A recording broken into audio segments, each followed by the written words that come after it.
இது not only for the special moment for ரேணுகாக்கு மட்டும் கிடையாது. இன்னைக்கு வீட்டுக்கு போனால் அவங்க பேரண்ட்டுக்கு அவங்க தே ஃபீல் வெரி ஹாப்பி. பெற்றோர்களுக்கு நாம் கொடுக்கக்கூடிய விஷயம் இது ஒன்று தான். என்ன தெரியுமா? என் பையன் ஜெயிச்சிருவான், என் பொண்ணு ஜெயிச்சிருங்கிற நம்பிக்கையை மட்டும் உங்கள் பெற்றோர்களுக்கு கொடுங்க. The basic quality of your education is to make your parents happy. The basic quality of your education. இங்கே நிறைய பேருடைய பிரச்சனையே மனசை நோகடிச்சிட்டே இருக்கும் பெற்றோர்களை. ஒவ்வொருத்தருக்கும் ஒவ்வொரு ஐடென்டிட்டி இருக்கு. I just want to say this. ஒவ்வொருத்தருக்கும் ஒவ்வொரு ஐடென்டிட்டி. அந்த ஐடென்டிட்டி சொல்லிடுறேன். என்னோட ஐடென்டிட்டி என்னங்கிறதையும் நான் சொல்லிடுறேன். எஸ் மை டியர்ஸ், இப்போ நான் ஒரு ப்ராடக்டே சொல்ல மாட்டேன், நான் வேற ஒன்று சொல்லுவேன். ஆனால் அந்த ப்ராடக்டோட பேரை நீயே டைரெக்டாக கனெக்ட் பண்ணுவேன். Make your own identity. நான் ஒரு ப்ராடக்டோட பேரை சொல்ல மாட்டேன், நான் வேற ஒன்று சொல்லுவேன். ஆனால் ப்ராடக்டோட பேரை நீயே கனெக்ட் பண்ணுவேன்.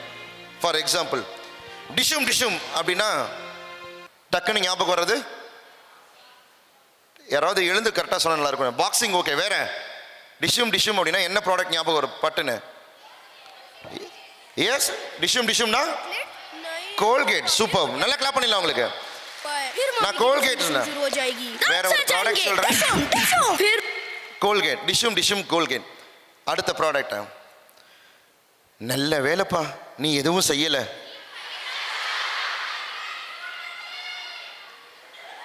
ஃபைவ் ஸ்டாரா? வெரி குட் பா, என்ன ஷார்ப்பாக இருக்கீங்க. அதெல்லாம் விடு, இப்போ எப்படி சொல்கிறாங்கன்னு பாருங்களேன். Kiss me, close your eyes. என்னது? Dairy milk. ஓகே, ப்ராடக்டே சொல்ல வேற ஒன்று சொன்னா you are easily connect with that identity. Identity is most important in life. Identity. இப்போ யாருடைய வார்த்தைகள் மைக்கை எடுத்த உடனே அந்த வார்த்தையை சொன்னாலும் இவர் தான் கண்டுபிடி. ஐடென்டிட்டி. ரத்தத்தின் ரத்தமான உடன் பிறப்புகளே. வா, எம்ஜிஆர். சூப்பர், நல்லா கிளாப் பண்ணிடலாமே. Show sharp, super, good. MGR. மக்களால் நான். வா, the bold lady of our Tamil Nadu Jayalalithaa. மக்களால் நான், ஒரே வார்த்தை. Fabulous, mass. இங்கே சந்தோஷம் இருந்தா எங்கே போடாலும் சந்தோஷம். யாரு? Super star. Identity. Making identity is most most most important in life. இப்போ ஒருத்தர் சொல்றேன், அந்த வாய்ஸு, அந்த ஒரே ஒரு வார்த்தை யாருன்னு ஈஸியாக கண்டுபிடிச்சிருவோம். ஒரே ஒரு வார்த்தை, ஐடென்டிட்டி. என்ன ஏஞ்சல் கொடி இருக்கும்.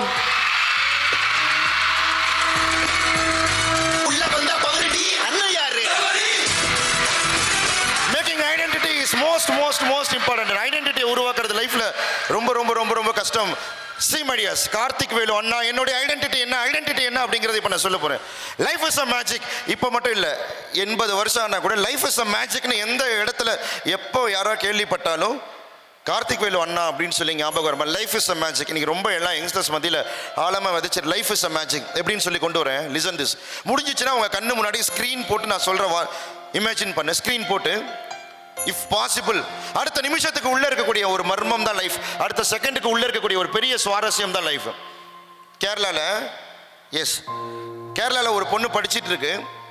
இங்கே இருக்கக்கூடிய யங்ஸ்டர்ஸோட பெரிய பிரச்சனை, அதுவும் தங்கச்சிங்களுக்கு இருக்க பெரிய பிரச்சனை அஃபயர்ஸ். இந்த ஏஜில் கேரளாவில் ஒரு பொண்ணு படிச்சுட்டு இருக்கு. 11th ஸ்டாண்டர்ட் படிக்கும்போது இதோ நான் சொன்னேனே, எங்கள் பாடுற ஒன்று தான் பார்க்குறான்னு சொல்லவும் அந்த பொண்ணு அவன் ஃப்ரெண்டு தூண்டி விட அந்த பொண்ணு அந்த பையனை பார்த்துட்டு they fall in love with them each other. 11th ஸ்டாண்டர்டில் அந்த பொண்ணு லவ் பண்ண ஆரம்பிக்குது. 12th லவ் பண்ண ஆரம்பிச்சிச்சு. இந்த லவ் பண்ணும்போது கூடிய ஆசை வார்த்தைகள் எல்லாத்தையும் நம்பி அவங்க கூட சேர்ந்து அந்த பொண்ணு வெளியே பார்க்குக்கு போக ஆரம்பிச்சிச்சு, தியேட்டர் போக ஆரம்பிச்சிச்சு. 2 பேரும் காலேஜ் ஃபர்ஸ்ட் இயர் ஒரே காலேஜில் போய் சேர்றாங்க. 12th முடிச்சுட்டு. நல்லா நினைச்சு பாரு எப்படி எதுக்காக போறாங்கன்ட்டு. 2 பேரும் ஃபர்ஸ்ட் இயர் ஒரே காலேஜில் போய் சேர்றாங்க. அப்படி வெளியில் சுற்றும் பொழுது அவங்க அப்பாவோட ஃப்ரெண்டு ஒருத்தர் பார்த்து அவங்க அப்பா கிட்ட சொல்லிட்டாரு. அந்த பொண்ணை கூப்பிட்டு நல்லா வெளுன்னு வெளுக்கிறாங்க. அந்த பொண்ணு சொல்கிற வார்த்தை, ஆமாம் எனக்கு அவன் தான் முக்கியம், இப்போ என்னன்றீங்க அப்படின்ச்சு. கல் மாதிரி இருக்க மனசு உடைஞ்சி போய் பயங்கரமாக அழுது அவங்க அப்பா அம்மா நவுந்துட்டாங்க. அந்த பொண்ணு அந்த பையன்கிட்ட ஃபோன் பண்ணி கூப்பிட்டு, இப்படி பண்ணுறாங்கடா, நீ வந்து என்னை உடனே கூட்டிகிட்டு போயிருன்னு சொல்ல அந்த பையனும் உடனே கூட்டிகிட்டு போயிட்டான். வந்து காலேஜ் ஃபஸ்ட் இயர்லேயே லவ் பண்ணி எல்லோப்டு. அந்த பையன் வீட்டில் அக்செப்ட் பண்ணிக்கிட்டாங்க வேறு வழி இல்லாமல். அந்த பொண்ணு கல்யாணம் ஆன உடனே கன்சீவ் ஆயிடுச்சு. கன்சீவ் ஆகி 7வது மந்த் இருக்க போது, சின்ன பொண்ணு அப்போ தானே 12th முடிச்சுட்டு ஃபர்ஸ்ட் இயர் படிச்சிச்சு. கன்சீவாக இருக்கும்போது இந்த பொண்ணுக்கு பயங்கரமாக தலை சுத்தல், வாமிட்டு, பேக் பெயின் பயங்கரமாக இருந்துச்சு. அடிக்கடி சொல்லிகிட்டே இருந்துச்சு. அதை அந்த பொண்ணுடைய மாமனார் மாமியார், அந்த பையனோட அப்பா அம்மா வந்து எப்போ பார்த்தாலும் ஏன்டா இவ்வளோ கூட்டிகிட்டு வந்த, எப்போ பார்த்தாலும் ஏதாவது ஒரு வியாதி சொல்லிட்டே இருக்கா உடம்புல, இவ்வளோ எதுக்குடா கூட்டிகிட்டு வந்த அப்படின்னு சொல்லி அந்த பையன்கிட்ட பேசி பேசி அவன் மனசை மாற்றி அந்த பொண்ணு 7வது மாதம் கன்சீவாக இருக்கும்போது அந்த பையனே அந்த பொண்ணை கையெடுத்து கும்பிட்டு, நீ வந்த பிறகு தான் என் வாழ்க்கையே நாசமாயிடுச்சு, தயவுசெய்து என் வாழ்க்கையை விட்டு வெளியே போ. அது வரைக்கும் நைட்டு ஃபுல்லாக ஃபோனு, டெக்ஸ்ட்டு, சாட்டு. 8 மணிக்கு மேலே நைட்டு ஃபோன் யூஸ் பண்ணாதீங்களா தங்கச்சிக்கலாம். 8 மணிக்கு மேலே மொபைல் யூஸ் பண்ணினா பாடி டெம்பரேச்சர் மாறும், மூளை சூடாகும். அதுவும் முகம் பார்த்து பேச முடியாத விஷயங்களை டெக்ஸ்ட் பண்ணும்போது சுவாரஸ்யம் அதிகமாக இருக்கும். நான் உன்னை லவ் பண்ண வேணான்னு சொல்ல. when you are become the age of 21, ஒரு பையனை பார்த்து இந்த பையனை லவ் பண்ணலாமான்னு முடிவு பண்ணின்னு வச்சுக்கோயேன், அந்த மெச்சூரிட்டி எப்படி தெரியுமா இருக்கும்? இவன் பார்க்கறதுக்கு சும்மா ஹேர் ஸ்டைல் வச்சு பயங்கரமாக சுத்துறானா, இல்லை உண்மையிலே திறமையான ஆளா? இவன் பார்க்கறதுக்கு ஆள் நல்லா அழகா இருக்கானா, இல்லை உண்மையிலே திறமையான ஆளா? சம்பாதிக்கக்கூடிய மனுஷனா இருப்பானா? அவங்க நம்ம குடும்பத்தையும் அவங்க குடும்பம் மாதிரி பார்த்துக்குவானா? நாளைக்கு கன்சீவ் ஆகிட்டா ஹாஸ்பிட்டல் போனோன்னா மாதம் 6000 ரூபாய் 7000 ரூபாய் டேப்லெட் ஆகுது, 1 லட்ச ரூபாய் 1.5 லட்ச ரூபாய் குழந்தை டெலிவரி ஆகிறதுக்காகுது, பிள்ளைகளை நல்ல ஸ்கூல் படிக்க வைக்கணும். இது எல்லாத்துக்குமே ஒர்த்தான ஆளான்னு சொல்லி 21 வயசுல ஒரு பொண்ணு முடிவு பண்ணிச்சுன்னா அது கரெக்டாக இருக்கும். பட் இங்கே அவசரமாக முடிவு பண்ணுறதுனால அந்த பொண்ணு எதிலோ ஓடி போயிடுச்சு. அவங்களோட அவங்க வீட்டில் பேச பேச பேச கையெடுத்து கும்பிட்டு, நீ என் வாழ்க்கைக்குள்ளே வந்த பிறகுதான் என் வாழ்க்கையே நாஸ்தி ஆயிடுச்சுன்னு சொல்ல 7வது மாதம் கன்சீவர். எங்கே போகிறதுன்னு தெரியாத அந்த பொண்ணு வெறுத்து போய் அப்பா அம்மா கிட்டே போக முடியல.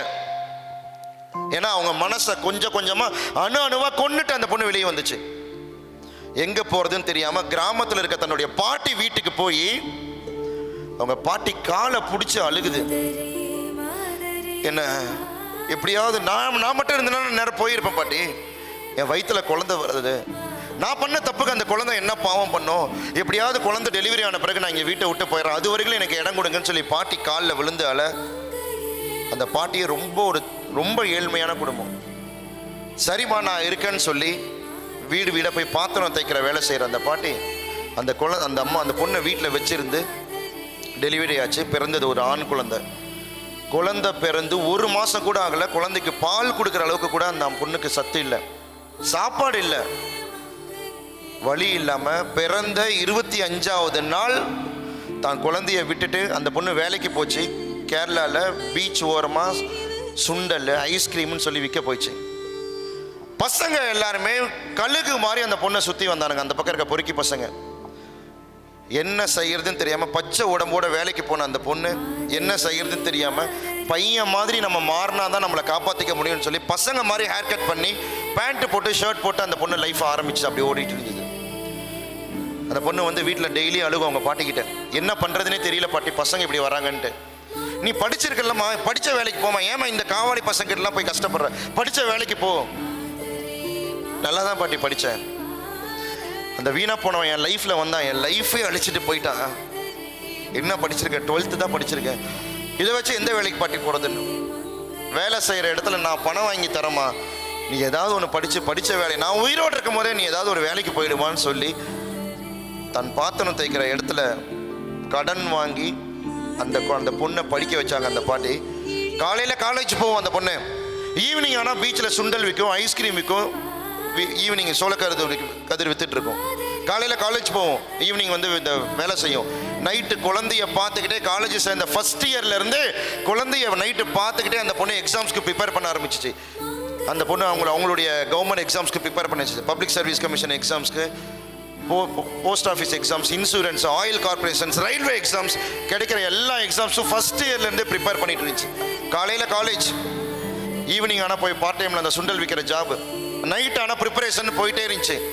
செகண்ட் இயர் முடிச்சிச்சு, தேர்ட் இயர் முடிச்சு டிகிரி வாங்குச்சு. டிகிரி வாங்கின கையோட எழுதின எல்லா எக்ஸாம்ஸும் கை கொடுக்கல. ஒரு எக்ஸாம்ஸில் அந்த பொண்ணு பாஸ் ஆச்சு. அது எந்த எக்ஸாம் தெரியுமா? பாஸ் ஆகி அந்த எக்ஸாமில் செலக்டும் ஆகிட்டு அந்த போஸ்டிங் வாங்கிட்டு அந்த பொண்ணு போச்சு. எங்கே தெரியுங்களா? எந்த பீச் ரோட்டில் ஐஸ்கிரீம் விற்றுச்சோ, எந்த பீச் ரோட்டில் சுண்டல் விற்றுச்சோ, அதே பீச் ரோட்டில் பெட்ரோல் வண்டியில் சப் இன்ஸ்பெக்டர் ஆஃப் போலீஸா அப்படி உக்காந்துட்டு சல்லுன்னு ஏதாவது ஒரு பொறுக்கி பசங்க பொம்பளை பிள்ளைங்களை கிண்டல் பண்றாங்களான்னு பார்க்கக்கூடிய தன்னுடைய சொந்த ஊர்லயே போஸ்டிங் வாங்கி சர்ன்னு அப்படி கார்ல போகும் பொழுது அத்தனை பேர் போய் பேட்டி கேட்டாங்க, எப்படி விமன் போலீஸ் இவ்வளோ பயங்கரமான போல்டா இருக்கீங்கன்னு சொல்லி. அந்த பொண்ணு சொன்ன ஒரே விஷயம் ஒன்னே ஒன்று தான், பெத்த அப்பா அம்மா என்னை கை விட்டுட்டாங்க, கட்டின கணவன் கை விட்டுட்டாங்க, மாமனார் மாமியார் எல்லாம் கை விட்டுட்டாங்க. நான் இன்னைக்கு கௌரவமா சொந்த காலில் நிற்கிறேன்னா ஒன்னே ஒன்று, என்னுடைய கல்வி தான் எனக்கு பேரும் புகழும் மரியாதையும் வாங்கி கொடுத்தது என்று ஒரு பெண் குழந்தை சொல்ல முடிகிறது என்றால், தன்னுடைய குழந்தைய விட்டுட்டு அந்த பொண்ணு படிச்சுச்சு. இன்னைக்கு அந்த பையனை சூப்பரா அந்த பொண்ணு வளர்த்துட்டு இருக்கு. லைஃப்ல ஒன்னே ஒன்று தான், education is a most powerful weapon for.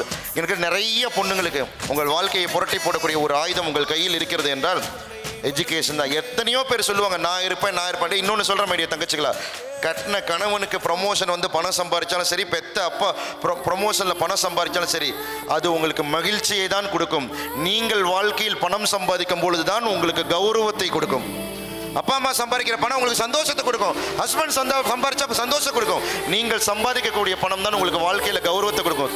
சொந்த காலில் நிற்கிறதா வாழ்க்கை. எந்த சொந்தக்காரங்களை நம்பி நிற்கிறது கிடையாது. சொந்த காலில் நிற்கணும். என்னைக்கா இருந்தாலும் யாராவது ஒரு வார்த்தை பட்டுன்னு சொல்லிடுவாங்க. லைஃப் அவ்வளோ ஈஸி கிடையாது. நம்மளுடைய பெரிய பிரச்சனை என்ன தெரியுங்களா, இந்தியன்ஸோட பெரிய பிரச்சனை, எஸ்பெஷலி சவுத் இந்தியன்ஸ், தமிழர்களுடைய பெரிய பிரச்சனை. இப்போ உங்க கண்ணு முன்னாடி ஒரு 10 மினிட்ஸ் ஒரு முக்கியமான விஷயத்தை ஷேர் பண்றேன்.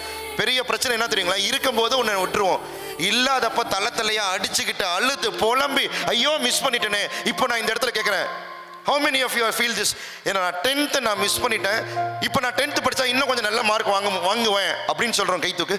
இல்லை 12th படித்தா இன்னும் கொஞ்சம் நல்ல மார்க் வாங்குவேன், கை தூக்கு. எவ்ரிபடி கை கீழே போட்டுக்கும். வாழ்க்கையில் இதை நான் இப்படி சொல்கிறேன், எத்தனை பேரால் புரிஞ்சுக்க முடியும் தெரியல. இருக்கும்போது ஒரு வேலை ஒரு விஷயம் இருக்கும் பொழுது அதனை உணர முடியாதவர்கள், இழந்த பிறகு அதை நினைத்து வருந்துவதற்கு தகுதியற்றவர்கள். ஒன்று இருக்கும்போது அதனுடைய ரெஸ்பான்சிபிலிட்டி, அதனுடைய வேல்யூ புரியாம இல்லாதப்போ அதை நினைச்சு வருத்தப்படுறதுல there is no use. இப்போ உங்க கண்ணு முன்னாடி ஒரு 10 minutes, this is not only for the students, to all the teachers also. இந்த வேகமான உலகத்தில் ஓடிட்டே இருக்கும். நிறைய மோட்டிவேஷன் ஸ்பீக்கர் சொல்லுவாங்க லைஃப்ல பயப்படாதான்னு சொல்லி. நான் சொல்றேன்னா பயம் நல்ல விஷயம். whether it is going to be manageable fear or unmanageable fear, சமாளிக்க கூடிய பயமா சமாளிக்க முடியாத பயமாங்கிறதா இங்க மேட்டர். உங்க அப்பா கிட்டலாம் போய் கேட்டு பாரு, வாழ்க்கையில உனக்கு வாய்ப்பே வரலையாப்பா, ஒரு தடவை கூட ஜெயிக்கிறதுக்கு, ஒரு தடவை கூட ஏதாவது பிசினஸ் பண்றதுக்கு, முன்னேறதுக்கு வாய்ப்பு கிடைக்கலையா? ஒவ்வொரு அப்பாவுக்கும் வாய்ப்பு கிடைச்சிருக்கும். அப்பவே என் ஃப்ரெண்டு சகாதேவன் கூப்பிட்டாமா, பணம் இருந்தால் கொஞ்சம் கொண்டு வாடா பிஸ்னஸ் பண்ணலான்ட்டு. அம்மா நகையை வச்சு பிஸ்னஸ் பண்ணுறதுக்கு பயம், எங்கடா லாஸ் ஆகிடுமோன்னு சொல்லி பயம். அப்போ விட்டது தான் இன்னைக்கு பாரு சகாதேவன் எப்படி வளர்ந்துருக்கான். பேசாம அப்பவே நானும் அந்த பணத்தை போட்டு இன்வெஸ்ட் பண்ணியிருக்கலாம். பயம் சமாளிக்க கூடிய பயமா சமாளிக்க. 12 வருஷமா இந்த ஃபீல்டில் இருந்தாலும் இன்னைக்கும் மேடை ஏறும்போது மனசுக்குள்ள ஒரு பயம் இருக்கும். எங்கேயாவது ஒரு வார்த்தை நம்ம ஸ்லிப் பண்ணி தப்பா பேசிட போறோமோ, இல்லை ஏதாவது ஒரு கண்டென்ட் உள்ள கொண்டு வந்துட போறோமோ. சேர்மன் உட்காந்துருக்காங்க, பிரின்சிபல் சீனியர்ஸ் என்னை விட ஏஜ்ல எஜுகேஷன்ல சீனியர்ஸ்லாம் உட்காந்துருக்காங்க, ஏதாவது ஒன்று பேசிடுவோமோன்னு சொல்லி பயம் இருந்துகிட்டே இருக்கும். ஆனால் அந்த பயத்தை எது தெரியுமா ஓவர் கம் பண்ண வரும். இத்தனை ஸ்டேஜ் போகிறோம், இவ்வளோ புக்ஸ் படிக்கிறோம், இத்தனை ஆடியன்ஸை ஹேண்டில் பண்ணுறோம், நம்மளை மீறி எப்படி நம்ம ஒரு வார்த்தை தப்பாக பேசுவோம், நம்மளை மீறி நம்ம எப்படி தேவையில்லாத கண்டென்ட் பேசுவோம்னு சொல்லி என் மீது இருக்கக்கூடிய நம்பிக்கை எனக்கு அதிகமாக என்னிடம் இருக்கக்கூடிய பயம் என்னிடமிருந்து விலகி ஓடிக்கொண்டே இருக்கிறது. உங்கள் மீது உங்களுக்கு நம்பிக்கை இல்லை என்றால் உங்களை படைத்த கடவுளே கீழே இறங்கி வந்து உன் தோள் மேலே கை போட்டு நான் இருக்கேன்டா பாப்பா நீ ஜெயிச்சிருவ லைஃப்ல அப்படின்னு சொன்னாலும் கடவுள் சத்தியமாக சொல்கிறேன் உன்னால் ஜெயிக்க முடியாது. நீ லைஃப்ல first you must believe on your self. உன்னை நம்பணும். லைஃப்ல பயம் ரொம்ப நல்ல விஷயம். எப்படி இப்படி ஜஸ்ட் இப்போ சொல்ற பாருவேன், நெகட்டிவா நினைக்காத, நெகட்டிவா நினை. அப்பப்போ லைஃப் நெகட்டிவா நினைச்சா அது ஒரு பயத்தை கொடுக்கும். அந்த பயம் ஒரு பொறுப்பை கொடுக்கும். That will give you responsibility. எப்படி இப்போ திடீர்னு நான் பேசிட்டே இருக்கேன், ஏதாவது ஒரு சார் வராரு, திடீர்னு என்கிட்ட இங்கே வந்து சார் ஒரு நிமிஷம் கேட்குறாரு, சொல்லுங்க சார் அப்படின்ற. மைக்கு வாங்கி யாராவது ஒரு பொண்ணோட பேர் சொல்றாரு, உன் பேர் சொல்றாரு, உன் பேரை சொல்றாரு, யாராவது ஒரு பொண்ணு உன் பேரை சொல்றாரு, நீ ஒரு நிமிஷம் வா பாப்பான்னு வெளியே கூட்டிட்டு போறாரு. அப்படி வெளியே கூட்டிட்டு போய் அந்த சார் சொல்றாரு, ஃபோன் அடிச்சுட்டே இருந்தாங்களா, வீட்டில் எடுக்கவே இல்லையா? சார் சைலண்ட்ல இருந்துச்சு. ஏன் சார்? ஒன்றும் இல்லை, உங்கள் அப்பாவுக்கு ஒரு அட்டாக் ஆமா, ஹாஸ்பிட்டல் அட்மிட் பண்ணியிருக்காங்களா, சீக்கிரம் வர சொல்கிறாங்க. போய் லீவ் ஃபார்ம் வாங்கி பிரின்சிபல் சார்ட்ட லீவ் ஃபார்ம் சைன் வாங்கிட்டு இந்த கேட்டில் போய் லீவ் ஃபார்மை கொடுத்துட்டு ஆப்போசிட்டில் பஸ் ஸ்டாப்பில் நின்று பஸ்ஸுக்காக வெயிட் பண்ணுற நேரம் எப்படி இருக்குன்னு நினச்சி பாரு. உன்னுடைய பஸ்ஸில் ஏறி உட்காந்து வீட்டுக்கு போய் அப்பாவை பார்க்குற வரைக்கும் உன்னுடைய சிந்தனை தந்தையை பத்தி 1000 சிந்தனை மனசுக்குள்ள ஓடிட்டே இருக்கும். ஆனா இப்ப உட்கார்ந்து இருக்கும்போது ஒரு செகண்ட் கூட யோசிக்க மாட்டோம் இங்க இருக்கும்போது. ஏன்னா ஒண்ணு நடந்தாதான் சார் நாங்க ஃபீல் பண்ணுவோம், நடக்காம ஏன் சார் அதை பத்திலாம் நாங்க யோசிக்கணும். நம்ம சவுத் இந்தியன்ஸோட பிரச்சனையே அதான். பக்கத்துல இருக்கும்போது மதிக்கவே மாட்டோம், அனுப்பி வச்சுட்டு படையல் போட்டு படிப்போம். அவருக்கு என்னென்னலாம் பிடிக்கணும்.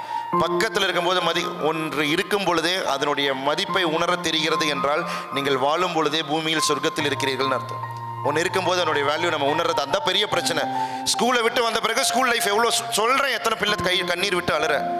காலேஜை முடிச்சுட்டு போன பிறகு தான் காலேஜோடைய லைஃபோட வேல்யூ நாங்கள் உணர்வோம் சார் அப்படின்னா ஒன்று இல்லாதப்ப அதோடைய உணர்ந்து. Just to imagine this.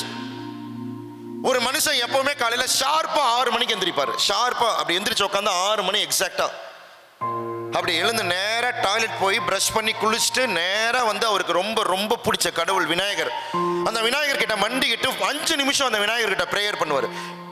ஏன்னா ஆஃபீஸில் எல்லாரும் நல்லா இருக்கணும், வீட்டில் எல்லாரும் நல்லா இருக்கணும், நோய் நொடி இல்லாமல் செல்வ செழிப்போடும் பேரு புகழோடும் நல்ல எண்ணத்தோட எல்லாரும் நல்லா இருக்கணும்னு சொல்லி வேண்டிக்கிட்டு ஒய்ஃபு கையால் டிஃபன் சாப்பிட்டுட்டு அவங்க ஒய்ஃப் கிட்ட போய் சொல்லுவார். அந்த மனுஷன் முடிஞ்சிச்சுன்னா கண்ணு முன்னாடி விஸ்வல் போட்டு இமேஜின் அவங்க ஒய்ஃப் கிட்ட சொல்லுவார், சாயந்தரம் சீக்கிரம் வந்துடுறேன், குழந்தைங்களை நல்லபடியாக பார்த்துக்கோ. 2 குழந்தைங்க அவருக்கு. ஒரு பையன் ஃபர்ஸ்ட் ஸ்டாண்டர்ட், பொண்ணு யூகேஜி. 2 குழந்தைங்க, பையன் ஃபர்ஸ்ட் ஸ்டாண்டர்ட், பொண்ணு யூகேஜி. குழந்தைங்களை நல்லபடியாக பார்த்துக்கோ, ஐ லவ் யூ ஸோ மச்னு ஒய்ஃப் கிட்ட சொல்லிட்டு வாசல் வரைக்கும் வந்து லஞ்ச் பேக்கை கொடுத்து வழி அனுப்புவாங்க. அப்படி லஞ்ச் பேக்கை வாங்கிட்டு வந்த மனுஷன் அப்படி வண்டியில் மாட்டிட்டு அப்படி வண்டியை ஸ்டார்ட் பண்ணுவார். ஸ்டார்ட் ஆகிடும். வண்டி திரும்பி டைமை பார்த்தா 8 மணி. போர்ட்டிகோல 8 மணிக்கு வண்டி அங்கேருந்து கிளம்பும். காலையில் எத்தனை மணிக்கு எந்திரிப்பாரு? எத்தனை மணி? 6 o'clock. எத்தனை மணிக்கு வீட்டிலேருந்து வண்டி கிளம்பும்? 8 o'clock. இது ரொட்டீன். ஆஃபீஸ் இருந்துச்சுன்னா இடியோ வெயிலோ மழையோ புயலோ 6 மணிக்கு எந்திரிப்பாரு. நேராக டாய்லெட் போவார், ப்ரஷ் பண்ணுவார், குளிப்பார், விநாயகர் 5 நிமிஷம் ப்ரே பண்ணுவார். ஒய்ஃப் கையெல்லாம் சாப்பிட்டுட்டு ஒய்ஃப் கிட்ட சந்தோஷமாக சொல்லிட்டு குழந்தைங்களை நல்லபடியாக பார்த்துக்கோ, சாப்பிட்டு பத்திரமாறன்னு சொல்லிட்டு ஒய்ஃப் வாசல் வரைக்கும் வந்து வழி அனுப்பி விடுவாங்க. வண்டியை ஸ்டார்ட் பண்ணி டைம் அப்படி திரும்பி பார்த்தா 8 மணிக்கு வண்டி அங்கேருந்து கிளம்பும். It's routine. Life is a magic my tears. அடுத்த நிமிஷத்துக்கு உள்ள இருக்கக்கூடிய மர்மம், அடுத்த செகண்டுக்கு உள்ள இருக்கக்கூடிய நொடி, இந்த சுவாரஸ்யம் தான் லைஃப். அன்னைக்கு அந்த மனுஷன் எந்திரிக்கும் போது அப்படி எந்திரிச்சு உட்கார்றாரு. படாருன்னு டைமை திரும்பி பார்த்தா 6:45, 6:45. 8 மணிக்கு வீட்டில் கிளம்பினா 9 மணிக்கு நேரம் ஆஃபீஸ் போய் தம்பு வைப்பாரு. அன்னைக்கு எந்திரிக்கும் போது மணி 6:45. ஐயோ டைம் ஆயிடுச்சேன்னு அப்படி பெட்ஷீட்டை தூக்கி கடாசிட்டு நேராக வேகமாக ஓடி போய் டாய்லெட் போய் ப்ரஷ் பண்ணி குளிச்சுட்டு அவசரமாக ஓடி வந்து எப்போவுமே 10 நிமிஷம் ப்ரே வைக்கிற 5 நிமிஷம் ப்ரேயர் பண்ணுற மனுஷன் அன்னைக்கு விநாயகர் கிட்டதோ அப்படின்ட்டு அவங்க ஒய்ஃப் இட்லி எடுத்து வைக்கிறாங்க. 4 இட்லி, அரை இட்லி மட்டும் சாப்பிட்டுட்டு அப்படியே போதுன்னு கை கழுவிட்டு குடு டைம் ஆச்சு, குடு பேகை கொடுன்னு வெட்டுக்குன்னு பேகை பிடிங்கிட்டு ஓடி வந்து பத்திரமா இரு, குழந்தைங்களை பார்த்துக்கோ, அதெல்லாம் ஒன்று. வெடுக்குன்னு பேகை பிடிங்கிட்டு வந்து போர்ட்டிகோல மாட்டிட்டு வண்டியை செல்ஃப் ஸ்டார்ட் பண்ணால் வண்டி ஸ்டார்ட் ஆகலை. பயங்கரமாக ஸ்வெட் ஆகுது. ஹார்ட் பீட் படன்னு துடிக்குது. டைமை திரும்பி பார்த்தா 8:40. 8 மணிக்கு வண்டி கிளம்பும். இன்னைக்கு 8:40 கிளம்பல. கிக்கரில் வண்டியை மெதின்னு மெதிச்ச மனுஷன் பட்டார்னு அடிச்சாரு. வண்டி ஸ்டார்ட் ஆச்சு. டைமை திரும்பி பார்த்தா 8:45. ஃபுல்லாக வேர்த்து கொட்டது. 8:45க்கு வண்டி கிளம்புது. எப்பவுமே 60 கிலோமீட்டர் ஸ்பீடில் போகிற வண்டி இன்னைக்கு 45 நிமிஷம் டிலே. எப்படி டேலி பண்ண முடியும்? டிராவலில் தான். எப்பவுமே 60 கிலோமீட்டர் ஸ்பீடில் போகிற வண்டி அன்னைக்கு போச்சு 60, 80, 100, 120 கிலோமீட்டர் ஸ்பீடில் வண்டி ஹைவேஸில் அப்படி சர்ன்னு பறக்குது. முடிஞ்சிச்சுன்னா விசாலமான பார்வையினால் விழுங்கு இந்த உலகத்தைன்னு சொல்லுவோம். உங்களுடைய விஷுவலை பெருசு பண்ணி இதை இமேஜின் பண்ணு. விஷுவலை ஓட விடு. ஃபுல் ஸ்பீடில் வண்டி போயிட்டு இருக்கப்போ படார்னு ஒரு லாரி குறுக்க வருது.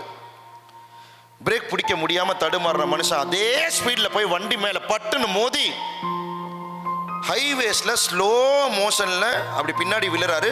நெருப்பு தேய செராச்சிட்டு வண்டி ஒரு பக்கம் போய் தூக்கி வீசப்பட்டு சக்கரை மட்டும் வேகமா சுத்திட்டு இருக்கு. அப்படி தூக்கி வீசப்பட்ட மனுஷன் பின்மண்டை ஹைவேஸ்ல படுற மாதிரி பொத்துன்னு விழுந்து அப்படி இழுத்துட்டு போகுது. விழுந்த அடுத்த செகண்டே கை கால் எலும்பெல்லாம் நொறுங்கிருச்சு. தலையில இருந்து பயங்கர பிளட்டு. உடனே ஒரு கூட்டம் அங்கங்க சுத்துது. அண்ணே அண்ணே அண்ணே அண்ணே என்ன ஆச்சு? ஏன்னா என் கூட்டம் எங்கப்பா கேட்குறாங்க. காலையில பாரு, பாவம் 30 வயசு தான் இருக்கும் பையன். ஸோ துடிச்சிட்டு இருக்கிறான். குடும்பம் என்னத்துக்கு ஆவறது? பார்க்கவே பரிதாபமா இருக்கு. ஓ சாரிண்ணே, சரிண்ணே. யோ இன்னும் ஒரு சில கேங், எவன் வீட்டில் என்ன நடந்தா நீ ஒன்று கூட்டம் போட்டுக்கோனுங்க, தள்ளியா 9 மணி ஆகுது, நாங்கள் ஆஃபீஸ் போவேனா, அங்கே போய் நில்லு போ. இருக்கிற கூட்டத்தை சபிச்சுக்கிட்டே ஒரு கூட்டம் உள்ள போகுது. இன்னொரு கூட்டம் இருக்கு, எப்படி தெரியுமா? அந்த மனுஷன் விழுந்து தலை முழுக்க ரத்தம், கை கால் கூட அசைக்க முடியல. மொத்தமா ஒரு கூட்டம் கூடி நின்று வேடிக்கை பார்க்குது. அதுல சில பேர் போட்டோ எடுக்கிறாங்க, செல்போன்ல வீடியோ எடுக்கிறாங்க, செல்போன்ல வீடியோ எடுத்துட்டு இருக்காங்க. அவரால் பேச முடியல, கை கால் அசைக்க முடியல, ஆனாலும் பேசினாரு. எப்படி தெரியுமா? அவரு பேசல, கை கால் கூட அசைக்க முடியாத மனுஷன் விழுந்து அடுத்த செகண்டே தெரிஞ்சிருச்சு ஏதோ பெரிய ஆபத்து ஆயிடுச்சுன்னு சொல்லி தான் கண்ணு முன்னாடி உடனே அவருக்கு ஞாபகத்து வந்தது தன்னுடைய 2 குழந்தைங்க, தன்னுடைய ஒய்ஃப், தான் அப்பா அம்மா, தான் குடும்பம். அந்த மொத்த கூட்டத்தையும் பார்த்து அப்படி கையெடுத்து கும்பிடுறாரு.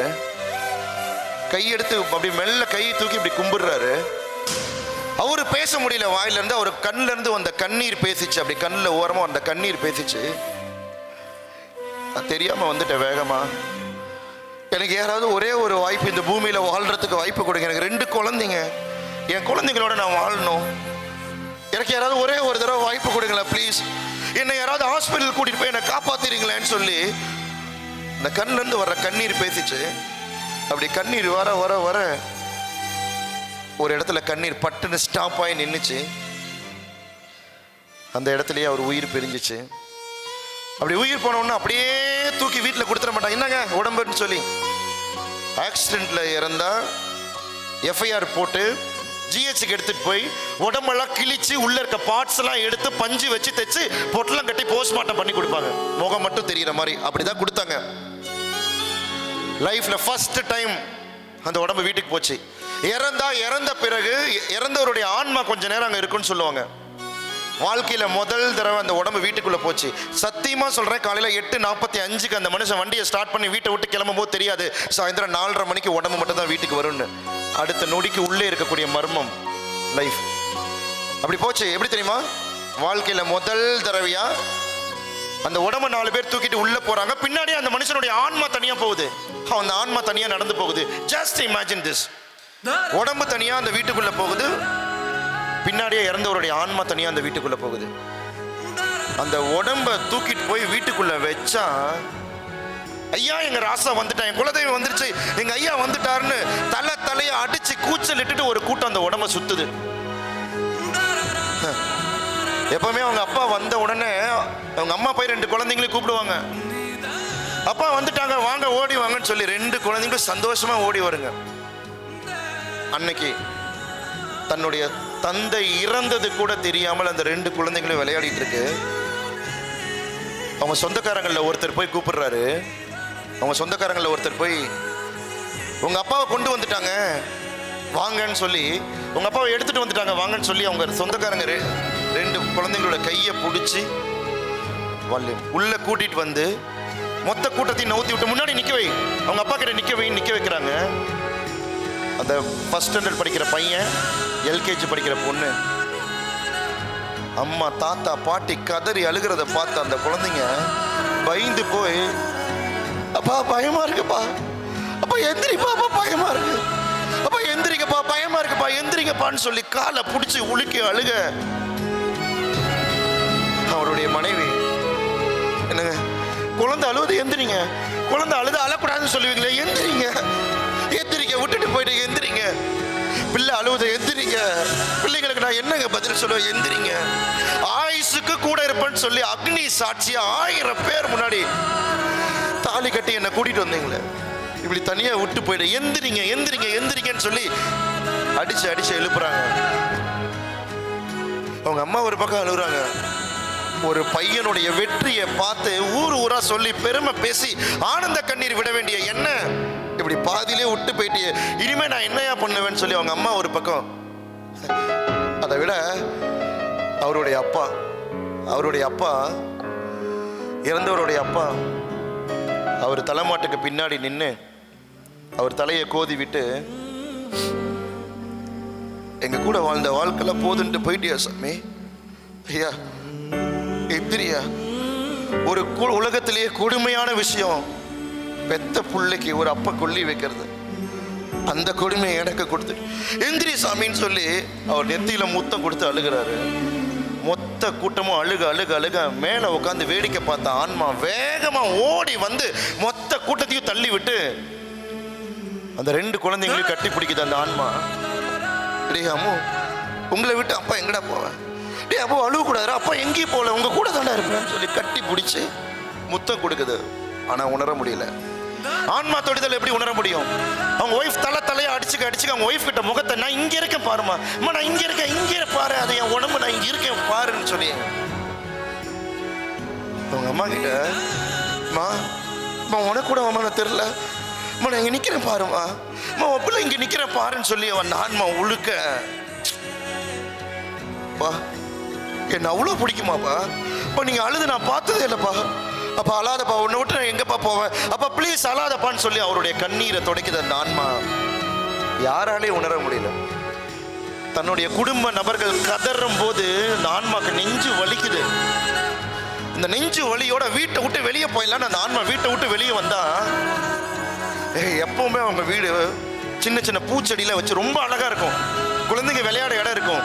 எந்த செகண்ட் அந்த மனுஷன் செத்துட்டான்னு தெரிஞ்சதோ அடுத்த செகண்ட் பூச்செடிலாம் எடுத்து தூர போட்டு, பார்த்து பார்த்து வாங்கி வச்ச இடம் அப்படி தூர போட்டு சாமியான போட்டு சொந்தக்காரங்களாம் பேசிக்கிறாங்க, இனிமே இந்த குடும்பம் எவ்வளவு கஷ்டப்பட போகுதோ தெரியல, இனிமே அந்த ஒரு வயசானால எவ்வளவு பாடுபட போறோன்னு தெரியல, குழந்தைங்க ரொம்ப பாவம்னு சொல்ல சொல்ல அந்த ஆன்மாக்கு இன்னும் வலிக்குது.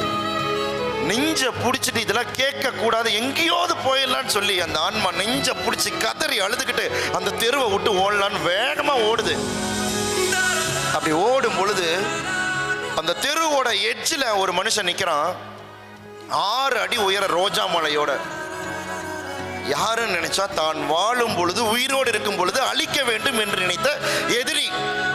தான் எதிரி ரோஜா மலையோட நிற்கும் போது அந்த ஆன்மா பார்த்துச்சு, இவன் இனிமே சந்தோஷமா இருப்பான்ல, இவனை எதிர்க்கிறதுக்கு இனிமே ஆள் இல்லைன்னு சொல்லி இவன் இனிமே ஹாப்பியா இருப்பான்ல, இவனா சந்தோஷமா இருந்துட்டு போறான், இவனாவது சந்தோஷமா இருக்கட்டும், இவன் எவ்வளவு சந்தோஷப்படுறான்னு பார்க்கலான்னு அந்த ஆன்மா அவன் பின்னாடியே வீட்டுக்கு வருது. அந்த எதிரி வீட்டுக்குள்ள வந்த எதிரி இடது கையில் அப்படி மாலையை தூக்கி போட்டு அந்த உடம்பை பார்த்து கையெடுத்து கும்பிட்டான். என்னை மன்னிச்சிரு நண்பா, லைஃப்ல இது வரைக்கும் நான் ஒரு தடவை கூட நான் உங்ககிட்ட பேசுனது இல்லை, உன்னை பத்தி எல்லாரும் பெருமையா சொல்லும் போது எனக்கு அவ்வளவு சந்தோஷமா இருக்கு, எனக்கு பேசணும்னு தோணும், ஈகோ தடுத்துருச்சு, இனிமே லைஃப்ல உன்னை பார்க்கவே முடியாதுடா, அடுத்த ஜென்மன் ஒன்று இருந்தா நீயும் நானும் நல்ல நண்பர்களா இல்ல நல்ல சகோதரர்களா பிறக்கணும், நல்லபடியா போயிட்டு வாடா, உன்னுடைய ஆன்மா இறைவனுடைய இறைப்பாரட்டுன்னு சொல்லி அந்த எதிரி இழந்தவருடைய பாதத்தை தொடும் பொழுது எதிரியினுடைய கண்ணீர் அந்த பாதத்து மேல படுது. அதை வேடிக்கை பார்த்துட்டு இருந்த அந்த ஆன்மா அப்படியே நிக்குது. அப்புறம் எடுத்துடலாம்ல அப்படின்னு சொல்லும் போது ஒவ்வொருத்தட்டியா போய் கெஞ்சுது, அடே வேணானே, அட எடுக்காதீங்க, நான் இங்க இருக்கேன், அட எங்க குடும்பத்தோடய நான் இருக்கேன், அண்ணா என்ன வேணானே, அட என்ன வீட்டை விட்டு எடுக்காதீங்கண்ணே, அண்ணா ப்ளீஸ் நான் வேணாண்ணா, அண்ணா தூக்காதீங்கண்ணா, என்ன அட என்ன தூக்காதீங்கன்னு சொல்ல சொல்ல அந்த 4 பேர் அந்த உடம்ப தூக்குனாங்க. எல்லாரும் கத்துறாங்க, அந்த ஆன்மா வேடிக்கை பார்க்குது, எல்லாரும் கதறாங்க, அது ஆன்மா தொலைவுது. எதிரான்னு பார்த்தா ஓடி போய் அந்த விநாயகர் சிலைகிட்ட மண்டிக்கிட்டு தேம்பி தேம்பி அழுகுது. நான் இது வரைக்கும் உன்கிட்ட எதுவுமே கேட்டதில்லை, இப்போ ஒன்று மட்டும் கேட்குறேன், எனக்காக எல்லாரும் நல்லா இருக்கணும்னு வேண்டிக்கிட்டேன், இப்போ எனக்காக ஒன்று மட்டும் கேட்குறேன், ஒரு 24 மணி நேரம் மட்டும் பூமியில வாழ்றதுக்கு வாய்ப்பு கூட, ஜஸ்ட் 24 hours, ஒரு செகண்ட் கூட எக்ஸ்ட்ரா வேணாம், என் பிள்ளைங்கள்லாம் படிக்க வைக்கணும், காலேஜ் சேர்த்துணும், கல்யாணம் பண்ணி கொடுக்கணும், என் ஒய்ஃப் கடைசி வரைக்கும் பார்த்துக்கணும், எங்க அப்பா அம்மா நான் தான் பார்த்துக்கணும், எல்லாத்தையும் தூக்கி எரிஞ்சிடுறேன், ஒரு 24 மணி நேரம் மட்டும் கூட அம்மா அப்பா குழந்தைங்க தெரிஞ்சவன் தெரியாதவன் மனைவி நண்பன் துரோகம் பார்க்க எல்லாருக்கூடையும் சந்தோஷமா வாழ்ந்துட்டு வந்துடுறேன். ஜஸ்ட் 24 hours எனக்கு வாய்ப்பு கூட ப்ளீஸ், ஜஸ்ட் 24 hours. அறுத்து போட்ட உடம்புல உயிர் வேணும்னு கேட்டு கதறி கெஞ்சி அழுகுது அந்த ஆன்மா. ஜஸ்ட் 24 hours வாய்ப்பு கூட கூட கூட. அப்போ ஒரு பயங்கரமான அமைதி. அப்ப திடீர்னு ஒரு சத்தம், என்னங்க என்னங்க ஆஃபீஸ்க்கு டைம் ஆச்சு பாருங்க, தூங்கிட்டு இருக்கீங்க, எந்திரிங்க. கண்ணை முழிச்சு பார்த்தா நடந்தது அத்தனையும் கனவு.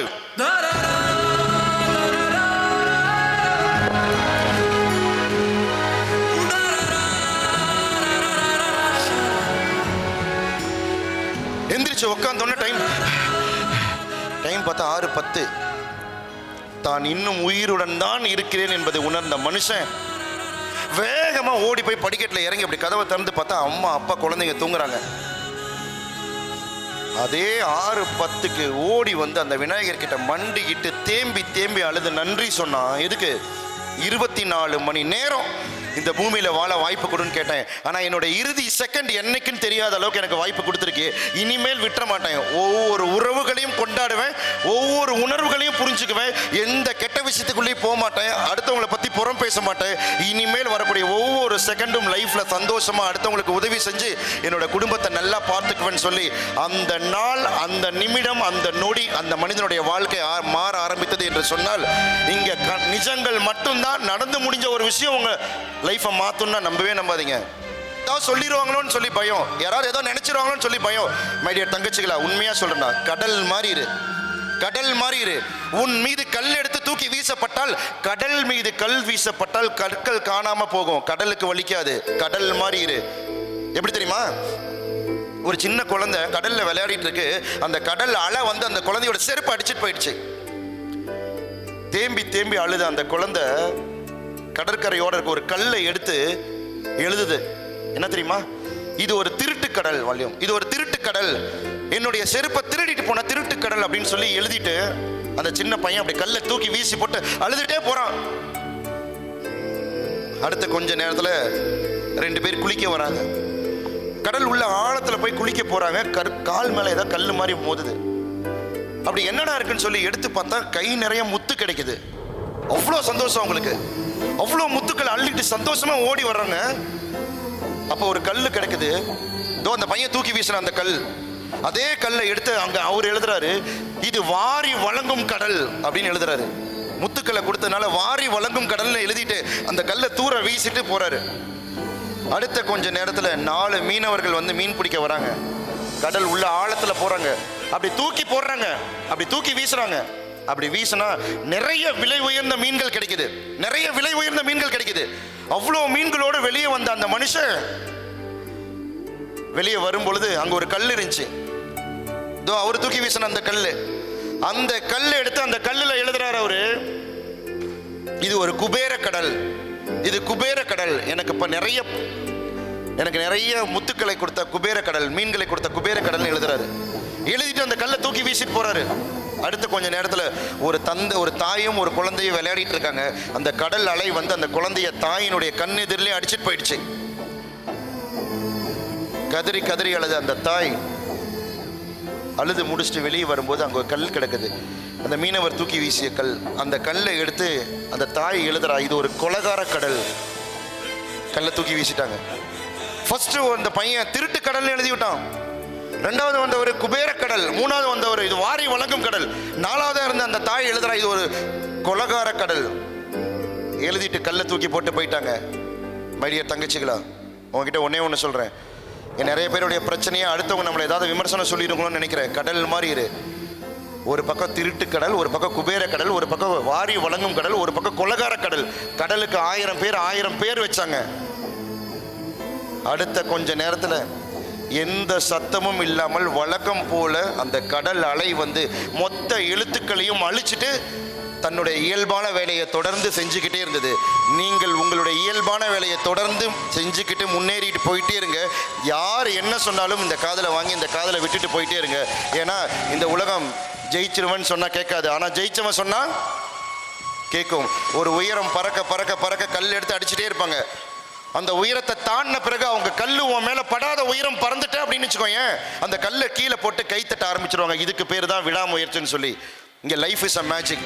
வாழ்க்கையை பத்தி ஒரே ஒரு சின்ன விஷயத்த சொல்லி முடிக்கிறேன். ஒரு ஹெட் மாஸ்டர் என்கிட்ட சொன்னாரு, இந்த லைஃப்பை பத்தி புரிஞ்சுக்க முடியல கார்த்தி அப்படின்னாரு. ஏன் சார் அப்படின்னு. ஆமா, 12th வரைக்கும் டாப்பர் மார்க் எடுத்துட்டு இருந்தா கதிர். 15 வருஷம் கழிச்சு கதிர் என்ன பண்றான்னு பார்த்தா ஆட்டோ ஓட்டிட்டு இருக்கான். 12th டாப்பர் கதிர் இன்னைக்கு கதிர் ஆட்டோ ஓட்டிட்டு இருக்கான். இந்த வாழ்க்கையை என்னால புரிஞ்சுக்கவே முடியல அப்படின்றாரு. எதுக்கு எடுத்தாலும் சட்டுன்னு கோவப்பட்டுவான் ரவி. இன்னைக்கு யோகா டீச்சரா இருக்கான்.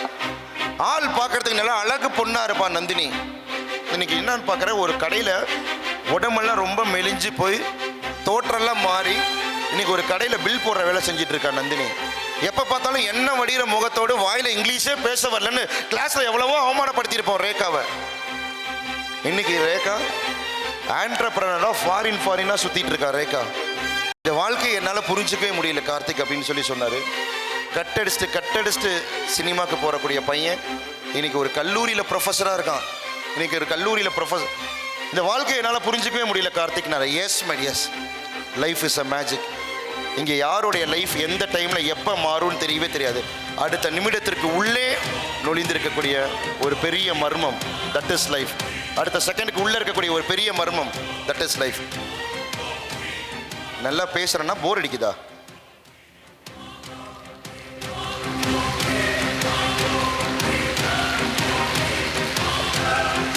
தேங்க்யூ.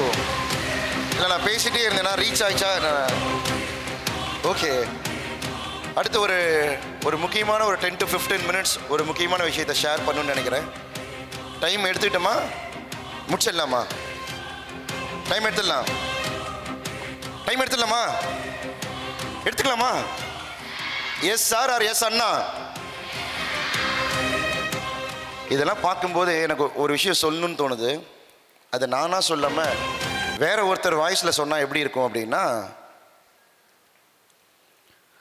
சார் ஆக்சுவலாக வாழ்க்கை ரொம்ப சூப்பராக போயிட்டு இருந்துச்சு சார். சூப்பராக போயிட்டு இருந்த வாழ்க்கையில் சார் ஆக்சுவலாக வாழ்க்கை ரொம்ப சூப்பராக போயிட்டு இருந்த வாழ்க்கையில் எனக்கு விவேகானந்தா காலேஜ்லேருந்து பிரின்சிபல் கால் பண்ணியிருந்தார்.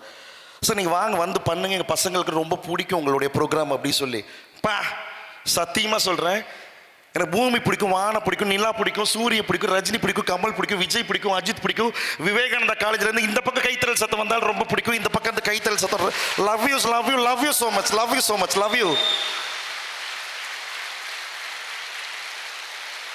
இந்த மாதிரி எனர்ஜி இருந்துச்சுன்னா, நான் தான் சொன்னேன் அவுட்புட் வந்து ஆடியன்ஸுடைய கையில் அப்படின்னு. சூப்பர், சான்ஸே இல்லை. ஒரு 10 minutes மட்டும் நான் எடுத்துக்கிறேன். 10 to 15 minutes மட்டும் எடுத்துக்கலாமா? ஓகே. ஒரு தங்கச்சினா சொல்கிறா, வேணான்னா விடவா போகிற, நீ முடிவு பண்ணிட்ட. ஒவ்வொரு செகண்டும் இருக்கக்கூடிய லைஃப் மேஜிக்னு சொன்ன எங்களுடைய அனுபவங்கள் இருக்கு பாரு. அனுபவங்கள் தான். பிறப்பெனப்படுவது யாதென கேட்டேன், பிறந்து பார் என்று இறைவன் சொன்னான். இறப்பெனப்படுவது யாதென கேட்டேன், இறந்து பார் என்று இறைவன் சொன்னான். மனையால் சுகம் என்பது யாதென கேட்டேன், கல்யாணம் பண்ணிப்பார் அப்பதான் தெரியும் இறைவன் சொன்னான். நட்பென்பது யாதனை கேட்டேன், பழகிப்பார் என்று இறைவன் சொன்னார். இது எல்லாமே நான் அனுபவிச்சு தான் கத்துக்கணும்னா, இறைவா நீ யார் என்று கேட்டேன். அந்த இறைவன் சொன்னான், அந்த அனுபவமே நான் தான் என்று. So experience is the best teacher. இன்னைக்கு அதை நிறைய பேர் வர்றதுக்கு ரெடி. முன்னாடி வந்து நின்னா கால் நடுங்கும், த்ரோட் அப்படியே சஃபகேட் ஆகும், பேச முடியாது. நான் இந்த 12 இயர்ஸ்க்கு முன்னாடி எனக்கு ஒரு மோட்டிவேஷன் ஸ்பீக்கர் ஆகணும்னு ஆசை. ஒரு சின்ன ஸ்டேஜ் வாங்கி மைக் எடுத்து நான் பேசுகிறேன், பேச்சே வரல. ஹலோ அப்படிங்கிறது எப்படி தெரியுமா வந்துச்சு? ஹலோ. கூட்டத்திலேருந்து ஒரு 10 பசங்க செம்மையான கமெண்ட் அப்படி தூக்கி வீசினாங்க. பேச்சே வரல, கால் நடுங்குச்சு, அப்படி கண்ணில் தண்ணி வந்துருச்சு. அழுதுகிட்டே ஸ்டேஜை விட்டு இறங்கி போயிட்டேன். பேசாம பழையபடி அமெரிக்காவே போயிடலாம் சிவாஜி அப்படிங்கிறது போல, பழையபடி பேசாம நம்ம டீச்சராகவே ஆயிடலாம், டீச்சிங் ப்ரொஃபஷனே போயிடலாம் அப்படின்னு நினச்சிட்டு இருந்தேன். அப்போ ஒருத்தர் சொன்னாரு, இன்னும் ஒரே ஒரு தடவை ட்ரை பண்ணு கார்த்தி அப்படின்னாரு. இன்னும் ஒரே ஒரு தடவை ட்ரை பண்ணு கார்த்தினாரு.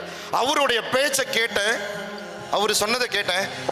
அப்படியே போய் பின்னாடி டேப்ல ஃபேஸ் வாஷ் பண்ணிட்டு அப்படியே சுற்றி மறுபடியும் மைக் எடுத்து முன்னாடி நின்னேன். என்னை பார்த்து கை தட்டி கிண்டல் பண்ணாங்கல்ல, அந்த பசங்க எல்லாரும் என்னை பார்த்து கை தட்டி வியந்து போய் சொன்னாங்க, மச்சான் அழுதுட்டே போன பாடுறா டீ, இப்போ மறுபடியும் வந்து நிற்கிறான்டா அப்படின்னு சொல்லி. யாரெல்லாம் என்னை அவமானப்படுத்தி கை தட்டின சிரித்தார்களோ அவர்கள் என்னை பார்த்து வியந்து போய் கை தட்டி சிரிக்க ஆரம்பிச்சாங்க. முதல் ஸ்டேஜில் அவமானமும் அசிங்கமும் பட்டு அத்தோட விட்டுட்டு போயிடலாம் நினைக்கல, காலை முன்னாடி எடுத்து வச்சு போகணும்னு நினைச்சேன். இன்னைக்கு really very proud to say that 1000 மேடைகளை தாண்டி கிட்டத்தட்ட 80 லட்சம் மாணவ மாணவிகள், பெற்றோர்கள், ஆசிரியர்கள், 6 வயசு குழந்தையிலேருந்து 60 வயசு ஆட்கள் வரைக்கும் அப்படி லைஃப் கூட்டிகிட்டே போகுது. அப்படின்னா வாழ்க்கை ஒன்றே ஒன்று தான் மைடியர்ஸ். அவமானப்படலாம், கூச்சமே படாது, தைரியமாக முன்னாடி வா. தைரியமாக ஃபோக்கஸ் பண்ணணும். ஒரு கல்வி என்ன பண்ணும், ஒரு 10 மினிட்ஸ் 15 மினிட்ஸ் மட்டும் எடுத்துக்கிறேன் மேக்ஸிமம். ஒரு கல்வி என்ன பண்ணும், ஐ ரெக்வெஸ்ட் தங்கச்சிங்க சைட்லேருந்து இதுக்கு ஆன்சர் வந்துச்சுன்னா அதெல்லாம் பண்ணுமாங்கிறத நான் என்னுடைய செஷனில் சொல்லிடுறேன். ஒரு கல்வி என்ன பண்ணும், what is the purpose of education? ஒரு கல்வியால் என்னத்தை பண்ணிட முடியும்? இன்னும் கொஞ்சம் இறங்கி அப்படி படிச்சு என்னடா கிளிக்க போற அப்படின்னு கேட்குறாங்க. அப்படி படிச்சு என்னத்தை கிளிக்க போற அப்படின்னு கேட்குறாங்க. What can education do? ஒரு கல்வியால் என்னத்தை அப்படி பெருசாக சாதிச்சிட முடியும்? ஆன்சர் கரெக்டாக சொன்னாங்கன்னா நல்லா கிளாப் பண்ணலாம். ஒரு கல்வி நம்மளை மட்டும் இல்லாமல் நம்ம குடும்பத்தையும் சமுதாயத்தில் உயர்த்த இன்னும் நம்மளை மட்டும் இல்லாமல் நம்ம குடும்பத்தையும் சமுதாயத்தில் உயர்த்தி காட்டும். அது ஒரு கல்வியால் முடியும். வேற ஒரு கல்வியால் என்னத்தை பெருசாக பண்ணிட முடியும்? What can education do? ஒரு கல்வியால் என்னத்தை பண்ண முடியும்? என்ன பண்ண முடியும்? அங்கிருந்து சொல்றாங்க. அப்படியே ப்ளீஸ் அப்படியே சத்தமாக சொல்லலாம். Education two anything. ஒரு கல்வியால் என்ன பண்ண முடியும்? என்ன பண்ண முடியாது, எல்லாத்தையும் கல்வியால் பண்ண முடியும். குட், தேங்க்யூடா. What can education do? ஒரு நிமிஷம். சாகர வரை காப்பாத்துங்க சார். என்ன வார்த்தை, சாகர வரைக்கும் காப்பாத்தும். என்ன வார்த்தை, good. What can education do? வாழ்க்கையை கற்றுக் கொடுக்கும். What is life? ஒரு கல்விக்கு சொல்லிக்கிறோம். நல்லா கிளாப் பண்ணலாம். What can do this? Yes. ஒரு கல்வி என்னத்தை பண்ணும், என்னத்தை பண்ணிட முடியும் ஒரு கல்வியால்? Very good, super. யாரையும் டிபெண்ட் பண்ணி இல்லாம சொந்த காலில் நின்று வாழக்கூடிய ஒரு சக்தியை ஒரு கல்வியால் ஏற்படுத்திக்கொள்ளும். What can education do? Very good. Discipline and self respect and confident. ஒழுக்கத்தை கற்றுக் கொடுக்கும், சுயமரியாதை கற்றுக் கொடுக்கும், தன்னம்பிக்கையை ஏற்படுத்தி கொடுக்கும். தன்னம்பிக்கையை ஏற்படுத்தி கொடுக்கும். வேற? எஸ். நம்ம யாரு அப்படின்ற காட்டுறது தான். நம்ம ஒரு கண்ணாடி முன்னாடி எப்படி நின்றா நம்ம யாருன்னு காமிக்குமோ அதுதான் கல்வி. நீ யார் என்று உனக்கு உன்னை அடையாளப்படுத்தும். வார்த்தைகளை எங்கிருந்து எடுக்கிறீங்க? சூப்பர். நீ யார் என்று உனக்கு உன்னை அடையாளப்படுத்தும். What can education do? What can education do? Sir எனக்கு அதெல்லாம் சொல்லலை. இப்போ ஒரு கவிதை சொல்கிறேங்க சார். கல்வி படிப்பு என்னும் படியில் ஏறினால் மதிப்பு என்னும் மாளிகையில் வாழலாம். இது ஒரு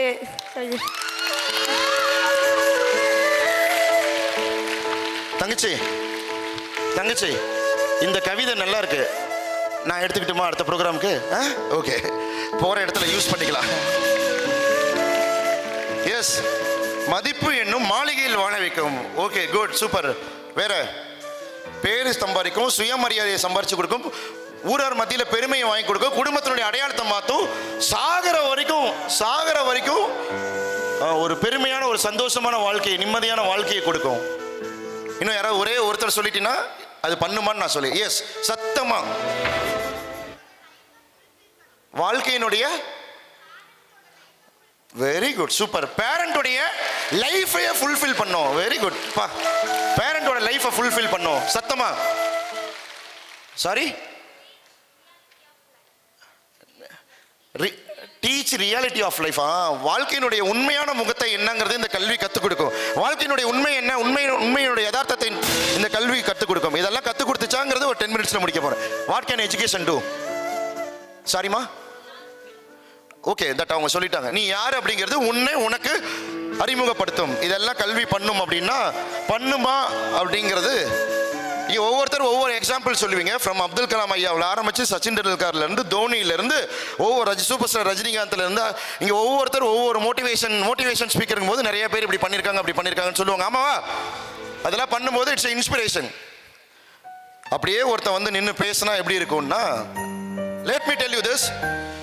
நான் 7th படிக்கும்போது எங்கள் அப்பா சொல்லுவார், டே நல்லா படிக்கணும், படித்து ஒரு பெரிய காலேஜ், எங்கள் அப்பாவுக்கு ஒரு பெரிய காலேஜ் மேலே ஒரு ஆசை, அந்த காலேஜில் படிக்கிற மாதிரி மார்க் எடுக்கணும். அந்த காலேஜ் பேர் சொல்ல விரும்பல, XY காலேஜில் படிக்கிற மாதிரி படுறா அப்படின்னு என்கிட்ட சொல்லுவார். நான் 7th படிக்கும்போது இருந்து 7th படிக்கும்போது இருந்து ஒரு நாளைக்கு 15 தடவை சொல்லுவார், டே XY காலேஜில் படிக்கிற மாதிரி படிக்கணும், XY காலேஜில் படிக்கிற மாதிரி மார்க் எடுக்கணும்ட்டு. ஒரு நாளைக்கு 15 தடவை சொல்லும். நல்லா கவனிய, 7th படிக்கும்போது இருந்து ஒரு நாளைக்கு 15 தடவை. காது குத்து, கெடா வெட்டு, கல்யாணம், டெத்து, எங்க போனாலும் சொல்லுவாரு, என் பையன் XY காலேஜில் படிப்பான், என் பையன் XY காலேஜில் படிப்பான்னு சொல்லிட்டே இருப்பாரு. சத்தியமா சொல்றேன், நான் ரொம்ப ரொம்ப ரொம்ப டல் ஸ்டூடெண்ட், சுட்டு போட்டாலும் படிப்பு வராதுன்னு சொல்லுவாங்களே அந்த மாதிரி ஸ்டூடெண்ட். நான் 7வது படிக்கும்போது ஹேர் கட் சரியாக பண்ணலன்னா எக்ஸ்ஒய் காலேஜில் படிக்க போகிறேன், இப்படி தான் ஹேர் கட் பண்ணுவியா இப்போ இருந்தே கேட்குறாரு. எக்ஸ்ஒய் காலேஜில் படிக்க போகிறேன், நல்லா உடம்பு வச்சுக்க மாட்டேன். எக்ஸ்ஒய் காலேஜில் படிக்க போகிறேன், இந்த நல்லா வள்ளு வதக்கு நல்லி சாப் அவருக்கு வச்சு இந்த நான்வெஜ் எடுத்து எனக்கு வைப்பார். நான் 10th போனவொன்னு தான் எனக்கு ஒரு விஷயம் புரிய வந்துச்சு, ஏன்னா இந்த மனுஷன் டெய்லி இவ்வளோ டார்ச்சர் பண்ணார் அப்படின்ட்டு. பிகாஸ் நான் மட்டும் இல்லை, எங்கள் அப்பா மட்டும் இல்லை, என் குடும்பம், என் தலைமுறை, என் வம்சம், என் பரம்பரையிலேயே ஃபஸ்ட்டு படிக்கக்கூடிய முதல் ஆள் நான் தான். காலேஜுக்குள்ளே போகிற ஃபஸ்ட்டு ஆள் நான் தாங்கிற நம்பிக்கையில் எங்கள் அப்பா சொன்னார்னு அப்போ தான் தெரிஞ்சது. என்னுடைய அப்பா கையெழுத்து போட தெரியாது, கை நாட்டு வைக்கிற கூலி வேலை செய்கிறார். என்னுடைய 10th ஹால் டிக்கெட் வந்துச்சு. என் ஹால் டிக்கெட் எடுத்துட்டு 3 டிஸ்ட்ரிக்ட் கோயிலா சுற்றி என் பேரில் அர்ச்சனை பண்ணார். இறைவா, குடும்பத்தில் மொதல் பையன் படிக்கிறான், அவன் நல்லா படிக்கிறான், அந்த எக்ஸ்ஒய் காலேஜில் அவனை சேர்த்தணும்னு சொல்லி அவருக்கு அந்த காலேஜ் மேலே ஒரு வெறி, ஒரு ஆசை.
பெருமையாகவும் ரொம்ப கர்வமாகவும் இருந்துச்சு. ஒரு கூலி வேலை செய்கிற மனுஷன் என்னை அவ்வளோ பெரிய இடத்துக்கு கூட்டிகிட்டு போகணும்னு ஆசைப்படுறாரு அப்படின்ட்டு.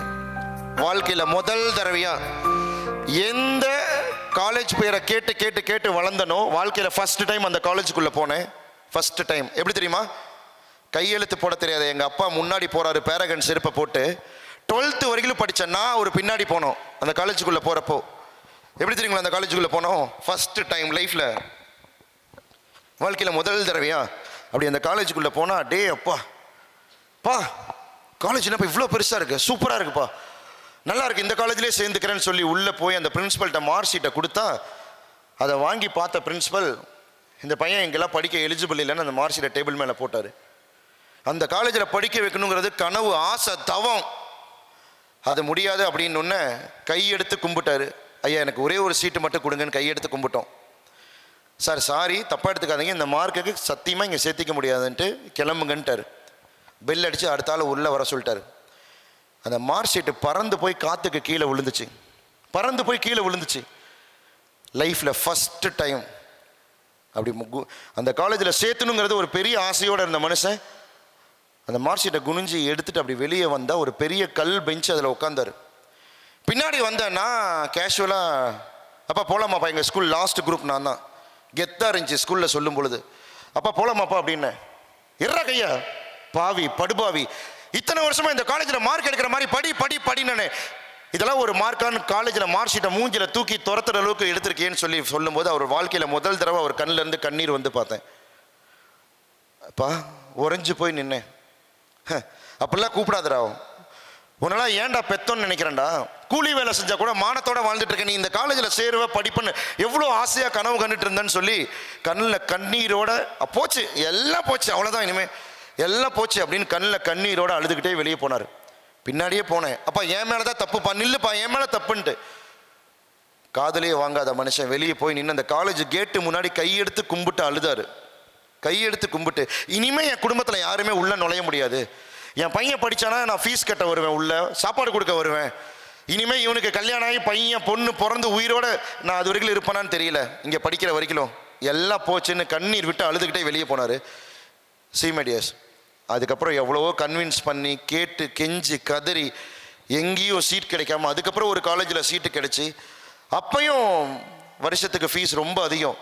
வீட்டில் அம்மாவோட நகையை விற்று வட்டிக்கெல்லாம் பணம் வாங்கி ஓட்டிகிட்டு இருந்த டிவிஎஸ் 50 வண்டியை விற்று என்னை படிக்க வச்சாங்க.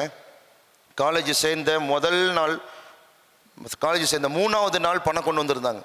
வண்டியை விற்று வட்டிக்கு பணம் வாங்கி அப்படி கொண்டு வந்து வச்சும் ஃப்ரெண்ட்ஸ் நல்லா பார்த்துக்கிறான், சினிமா கூட்டிகிட்டு போகிறான், கிரிக்கெட் விளையாடுறான், எல்லாம் பார்த்துக்கிறான். ஒருத்தன் கூட உனக்கு படிப்பு வரலடான்னு சொல்லவே இல்லை. எக்ஸாம் எழுதுறேன் ஃபஸ்ட்டு செமஸ்டரில் 6 பேப்பர் 6லேயுமே ஃபெயில், வாஷ் அவுட்டு. அன்னைக்கு ஒரு ஃப்ரெண்டு சொன்னான், உனக்கு படிப்பு வரலடா நின்றுக்கோன்னா. சரின்னு சொல்லிட்டு நேராக எங்கள் அப்பாட்ட போய் இந்த மார்க் ஷீட்டை காட்டி, இனிமேலாம் நான் படிக்க முடியாது, படிப்பே எனக்கு வரல, இன்னொரு தடவை படின்னு சொல்லி நான் சொல்லாதன்னு சொல்லி நின்றுட்டேன். கிட்டத்தட்ட 3 வாரம் காலேஜுக்கு போகாமல் வீட்லேயே நின்னேன். 3 வாரம் கழித்து த மோஸ்ட் டிஃபிகல்ட், ரொம்ப ரொம்ப வாழ்க்கையில் மறக்க முடியாத நாள். 3 வாரம் கழித்து என்னுடைய அப்பா வந்து என்கிட்ட பேசினார். காலேஜ் போ சாமி அப்படின்னாரு. பா அறிவு இருக்கா இல்லையாப்பா, படிப்பு வரலன்ற சும்மா படின்னு டார்ச்சர் பண்ணுறேன், இன்னொரு தடவை என்ன படினா உயிரோடையே பார்க்க மாட்டேன், சூசைட் பண்ணிக்குவேன், இன்னொரு தடவை என்ன படின்னு சொல்லாதானே கை நீட்டி மிரட்டினேன். நான் கை நீட்டி மிரட்டும் போது என் கையை பிடிச்சி அவர் நெத்தியில் ஒத்தி தேம்பி அழுதாரு. நான் உயிரோடு இருக்கும்போதே உன்னை ஒரு நல்ல இடத்துக்கு கொண்டு போயிடணுமா, கூலி வேலை செஞ்சு எவ்வளோ கஷ்டப்படுறோம், 500 1000க்கெல்லாம் ரொம்ப சிரமப்படுறோம், எப்படியாவது படியா, உன்னை எவ்வளோ செலவானாலும் நான் பார்த்துக்கிறேன், நீ படிச்சுட்டு வெளியே வரும்போது எல்லாம் பாஸ் பண்ணால் கூட போதும் படின்னு என் கையை பிடிச்சி அழுதார். அவர் கண்ணு தண்ணி கையில் ஊற்றுச்சு. இப்போ உடுப்பா எல்லாராலையும் படிக்க முடியாதுப்பா, படிப்புங்கிறது ஒரு தகுதி இருக்காது. எங்கள் அப்பா என் ஃப்ரெண்டு படிக்கிறான்னா அவங்க அப்பா டென்டல் டாக்டர், அவன் படிக்கிறான். இன்னொரு ஃப்ரெண்டு அவங்க அப்பா ஆடிட்டர், இன்னொரு ஃப்ரெண்டு அவங்க அப்பா கவர்மெண்ட் வேலை செய்கிறார். நீ கையெழுத்து போட தெரியாத கை நாட்டுப்பா, என்ன படின்னு டார்ச்சர் பண்ணால் படிப்பு வருமா? எல்லாராலையும் படிக்க முடியாது, தலைமுறையிலேயே வரணும் படிப்பு, என்னை விட்டு தயவுசு டார்ச்சர் பண்ணாதன்னு கையை தள்ளி விட்டேன். கையை விட்ட மனுஷன் எனக்காக, என் பிள்ளை நான் சொன்னால் கேட்பல, எனக்காக ஒரே ஒரு தடவை முயற்சி பண்ணியான்னு சொல்லி என் காலை பிடிச்சி அழுதாரு. லைஃப்பில் ஒன்றே ஒன்று தோணுச்சு, ஜெயிக்கிறோமோ தோக்கிறோமோ, பாஸ் ஆகிறோமோ ஃபெயில் ஆகிறோமோ, அவமானப்பட போகிறோமோ ஆஸ்கர் வாங்குறோமோ எல்லாமே அடுத்தது, ஒரே ஒரு தடவை அந்த மனுஷனுக்காக படிக்கணும்னு தோணுச்சு. காலையில் எப்போவுமே 7 மணிக்கு எழுந்திரிப்பேன், அவசரமாக குளிப்பேன், ஃப்ரெண்ட்ஸ் கூட ஜாலியாக பஸ்ஸில் கேரி பண்ணி உட்காந்துட்டு காலையில் டிஃபன் சாப்பிடாத கெத்துன்னு சொல்லி ஜாலியாக சுற்றிட்டு இருந்தேன். என்னைக்கு என் காலை பிடிச்சி அழுதாரோ அடுத்த நாள்லேருந்து காலையில் 3:30 மணிக்கு எழுந்திரிச்சேன். 3:30 மணிலேருந்து 5 வரைக்கும் படிப்பேன், 5 மணிக்கு டியூஷன் போவேன், மறுபடியும் காலேஜ், மறுபடியும் டியூஷன், ஈவினிங் வரும்போது 9:45. ஒரு நாளைக்கு காலையில் 5 மணிக்கு வீட்டிலேருந்து போனால் 9:45 தான் வீட்டுக்கு வருவேன்.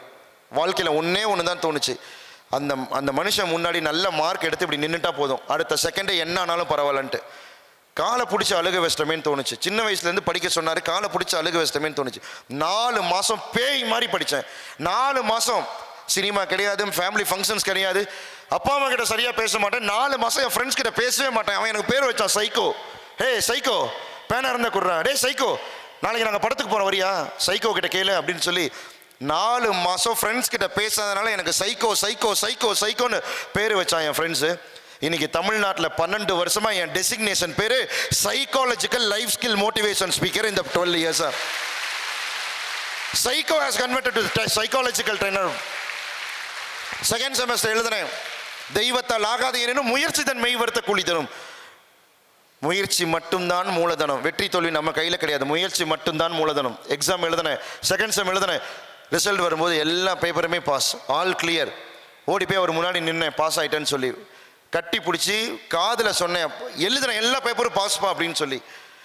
என் பையன் நல்லா வருவான் இனிமேல் என்னை தட்டி கொடுத்து அனுப்பி விட்டார். 10 வருஷமாக காலேஜில் I have done my BE முடிச்சிருக்கு, எம்இ முடிச்சுட்டு டாக்டரேட்டு, காலேஜில் ப்ரொஃபஸராக ஒர்க் பண்ணேன். 12 வருஷமாக இந்த மோட்டிவேஷன் ஃபீல்டில் இருக்கேன். கிட்டத்தட்ட 80 லட்சம் பேரை பார்த்துட்டு டெய்லி ஒரு ஸ்கூல் ஒரு காலேஜஸ்னு சூசைட் பண்ணுற எத்தனையோ பேர் என்னுடைய டாக்குக்கு அப்புறம் வெளியே கொண்டு வரது, எத்தனையோ படிக்கவே முடியாதுன்னு சொன்னவங்களே எத்தனையோ பேரை படிக்க வச்சு நீட் எக்ஸாம்ஸில் பாஸ் பண்ணி அவங்க டாக்டர் படிக்க வச்சதுன்னு சொல்லி லைஃப் போக போக போக வாய் உள்ள பிள்ளை பொழைச்சுக்குன்னு சொல்லுவாங்க, வாய் இருக்கனால பேரு புகழ் பணம் சம்பாதிக்கிறோம் அப்படின்னு நினச்சிட்டு இருந்தேன். அணுவும் அசையாது அவனது அனுமதின்னு சொல்லும் போதே ஆரம்பித்தேன். 860 கோடி பேரில் 170 கோடி பேர் இருக்கக்கூடிய இந்தியாவில், 860 கோடி பேர் இருக்கக்கூடிய இந்த உலகத்தில், 10 கோடி பேர் இருக்கக்கூடிய தமிழ்நாட்டில், இந்த மாநிலத்தில், இந்த மாவட்டத்தில், இந்த தெருவில், இத்தனை நம்பர் வீட்டில் தான் நீ பெண் குழந்தையாக பிறக்கணும் அப்படின்னா it's everything is a god's design அப்படிமோ. ஸோ இதை எதுவுமே காரணம் இல்லாமல் நடக்கவே இல்லை. எனக்கு அப்புறம் தான் புரிஞ்சுது. இவ்வளோ நேரம் என்னுடைய முயற்சியின்பால் முன்னாடி வந்தேன். அப்புறம் தான் எனக்கு ஒரு விஷயம் தெரிஞ்சிச்சு. ஒரு 7 இயர்ஸ்க்கு முன்னாடி மோட்டிவேஷனில் இருக்கப்போ ஒரு கால் வந்துச்சு. சார் டாக்டர் கார்த்திக் வேலுவா. நாங்கள் ஆமாம் சார் அப்படின்னு. சார் எங்கள் பசங்களுக்கு உங்களுடைய டாக் கிடைக்குமா அப்படின்னாங்க. சார் தமிழ்நாடு ஃபுல்லாக போயிட்டுருக்கேன் சார், நீங்கள் எந்த ஸ்கூல்னு சொல்லுங்கள் அப்படின்னு. சார் நாங்கள் ஸ்கூல் இல்லை சார், நாங்கள் ஒரு காலேஜ்லேருந்து பேசுகிறோம் அப்படின்னாங்க. ஓகே சார், எந்த காலேஜ்னு சொல்லுங்கள், என்னுடைய அப்பாயின்மெண்ட் 2 வாரம் கழிச்சு வேணால் என் பிஏ உங்களுக்கு அப்பாயின்மெண்ட் பண்ணி தருவான், 2 வாரம் டேட் இல்லை அப்படின்னு. அந்த பக்கம் இருந்து வந்த சொன்ன call, life is a magic. Sir நாங்கள் XY காலேஜிலேருந்து பேசுகிறோம், பிரின்ஸிபல் பேசுகிறேன், எங்களுடைய பசங்களுக்கு எங்கள் குழந்தைங்களுக்கு நீங்கள் கெஸ்ட்டாக ஒரு நாள் வர முடியுமான்னு சொல்லி கேட்கும்போது what a miracle of life. இங்கே முயற்சி மட்டும்தானா மூலதனம் ஐடியாஸ், முயற்சி மட்டும்தான். Powerful people always comes from powerful place அப்படிம்பாங்க. Powerful people not comes from powerful place. Powerful people, strong people is always comes from poor family background, poor education background and poor appearance background. யாரெல்லாம் பார்க்கறதுக்கு நான் ரொம்ப புவராக இருக்கேன், ரொம்ப சுமாராக இருக்கேன்னு நினைக்கிறேன், you are going to be the massive heroine. இங்கே யாரெல்லாம் பார்க்கறதுக்கு எனக்கு படிப்பே வரல, நான் ஸ்ட்ரகிளாக இருக்கேன்னு நினைக்கிறியோ, you are going to be make history in your life. உன்னுடைய வாழ்க்கையில் ஒரு பெரிய சரித்திரத்தை நீ படிக்க போகிற. இங்கே யாரெல்லாம் எங்கள் அப்பா அம்மா படித்ததே கிடையாது, ரொம்ப புவர் ஃபேமிலி, வில்லேஜ்லேருந்து வராங்கன்னு சொல்கிறியோ, நீ தான் உன் குடும்பத்தினுடைய தலையெழுத்தை அடையாளத்தை மாற்ற போகிற. நடுவில் ஏகப்பட்ட டைவர்ஷன்ஸ் வரும், இன்ஸ்டாலேருந்து புது புது கான்டாக்ட் வரும், பேசுவாங்க. டைவர்ட் ஆகி போனேன் அப்படின்னா லைஃப் வில் பி க்ளோஸ். உலகம் ரொம்ப பெருசு, ரொம்ப ரொம்ப பெருசு. உங்களை அடுத்தடுத்த ஸ்டேஜ் கூட்டிகிட்டு போயிட்டே இருக்கும். வாழ்வது ஒரே முறை, அது நமக்கு பிடிச்ச மாதிரி சந்தோஷமாக என்ஜாய் பண்ணி லைஃப்பை ஃபோக்கஸ்டோடு கொண்டு போனீங்கன்னா life will be so so so beautiful. சின்ன விஷயத்துக்கு டைவர்ட் ஆகாத, யாருடைய வார்த்தைகளையும் இப்போ நம்பாத. நீயா சுயமரியாதையோட ஒரு இடத்துல போய் நிற்கும் பொழுது சொல்லிச்ச ஒரு பொண்ணு, வாழ்க்கையவே ஒரு கல்வி மாற்றும், என்னுடைய வாழ்க்கையை மாற்றுச்சு. ஒரு பொண்ணு சொல்லிச்சு, சாகர வரைக்கும் பேரும் புகழும் வாங்கி தரும். இன்னைக்கு வெளியில் போனால் அவ்வளோ பேர், அவ்வளோ இன்னைக்கு சினிமாவிலேருந்து டிவிலேருந்து அவ்வளோ celebrities, they are my close friends. நிறைய பேர் எனக்கு ரொம்ப ரொம்ப ரொம்ப ரொம்ப க்ளோஸ் ஃப்ரெண்ட்ஸ். லைஃப்பில் ஒன்றே ஒன்று தான் தோணுச்சு, யார் லைஃப் எப்போ மாறும்னு தெரியவே தெரியாது. You must be wait for that magical moment. அதுக்காக தொடர்ந்து கண்டினியூஸாக படிச்சுக்கிட்டே இரு. பேரண்ட்ஸை லைஃப்பில் மிஸ் பண்ணிடாத. ஒருத்தங்க இருக்கும்போதே அவங்க நல்லபடியாக பார்த்துக்கோ. ஏன்னா உனக்கு வயசாக வயசாக உன்னுடைய பேரண்ட்ஸ் தே ஆர் கோயிங் ரொம்ப ஏஜ். அதுவும் இன்றைக்கி இருக்க காலகட்டத்தில் ஏகப்பட்ட ப்ரெஷரு, அல்சரு, சுகருன்னு ஏகப்பட்ட பிரச்சனைகளோடு இன்றைக்கி பெற்றோர்கள் ஓடிட்டே இருக்காங்க, தன்னுடைய குழந்தைகளை எங்கேயாவது கொண்டு போய் சேர்த்திட மாட்டோமான்னு சொல்லி. ஸோ எந்த தவறான பாதைகளுக்கும் போயிடாத, எந்த இடத்துலையும் டைவர்ட் ஆகாத. கார்த்திக் வேலு அண்ணா அப்படின்னா எல்லாருக்கும் டக்குன்னு மைண்டில் வரக்கூடிய வார்த்தை லைஃப் இஸ் அ மேஜிக். எந்த இடத்துல வேணால் உன் வாழ்க்கை மாறும். லாஸ்ட் பட் நாட் லீஸ்ட், கொடுத்த டைமை விட எக்ஸஸாகவே 1 hour ஆயிடுச்சு. Thank you so much my dears, thank you for your patience, love you all. இன்னொரு பெரிய ஸ்டேஜ் கிடைக்கும் போது கண்டிப்பாக இதை விட இன்னும் சூப்பரான ஒரு செஷன்ஸ் டெஃபினட்டாக வாழ்க்கை இன்னும் நிறைய ஸ்டோரிஸ், நிறைய சுவாரஸ்யமான விஷயங்களோட வீடியோஸ்லாம் போட்டு இன்னும் நிறைய விஷயங்கள் ஷேர் பண்ணுவோம். All the best my dears, God bless you. Thank you so much dear chairman sir for given me the wonderful opportunity, and my dear Suresh sir and beloved principal sir and all the HODs and teachers and my dear beloved தங்கச்சிகளா, love you all. Thank you so much for your great great great patience till 2 o'clock, 2 மணி ஆயிடுச்சு. So இவ்வளோ நேரம் காத்திருந்ததுக்கு ரொம்ப நன்றி.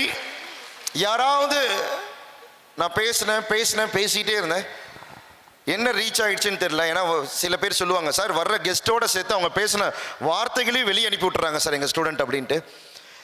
So நான் பேசுனது எவ்வளோ நல்லா இருந்துச்சுன்னு சொல்லி உங்கள் கைத்தட்டல் சத்தம் ரொம்ப நல்லா இருந்துச்சுன்னா கையை மேலே தலைக்கு மேலே தூக்கி தட்டினா எனக்கு இன்னும் சிறப்பாக தெரிஞ்சுப்பேன். Thank you all for your great patience.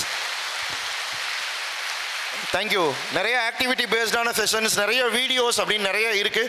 So மறுபடியும் அப்கமிங்கில் ஒரு வாய்ப்பு கிடைக்கும் போது கண்டிப்பாக போகலாம். யாராவது மொத்த கூட்டத்தில் யாராவது ஒரே ஒருத்தங்க, நான் இங்கேருந்து இப்போ அடுத்த சென்னை கிளம்பணும், இப்போ சென்னை நாளைக்கு ஈவெண்ட்டு, இங்கேருந்து இன்னும் ஒரு 1/2 மணி நேரத்தில் என் கார் கிளம்பிடும். யாராவது ஒரே ஒருத்தங்க இந்த ப்ரோக்ராம் எப்படி இருந்துச்சுன்னு சொல்லிட்டேன்னா ரொம்ப சந்தோஷமாக இங்கேருந்து வெளியிக்கலாம். பயப்படாமல், தயக்கப்படாமல், கூச்சப்படாமல் இவ்வளோ நேரம்.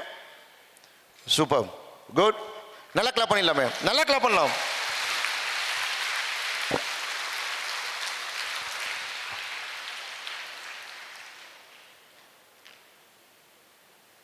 இந்த சைட்லேருந்து யாராவது ஒரே ஒரு சிஸ்டர் மட்டும், ஒரு தங்கச்சி மட்டும் வாய்ப்பு. Good.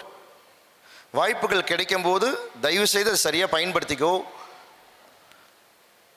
What is the takeaway message you are going to be, what is the takeaway message of today? இங்கே வாமா, இங்கே வா. Please introduce yourself and what are the thing did you learn, எப்படி இருந்துச்சு session? என்னோட பெயர் தர்ஷினி. நான் first year maths department. My name is R Dharshini. நான் ஃபஸ்ட் இயர் மேத்தமெட்டிக்ஸ். இது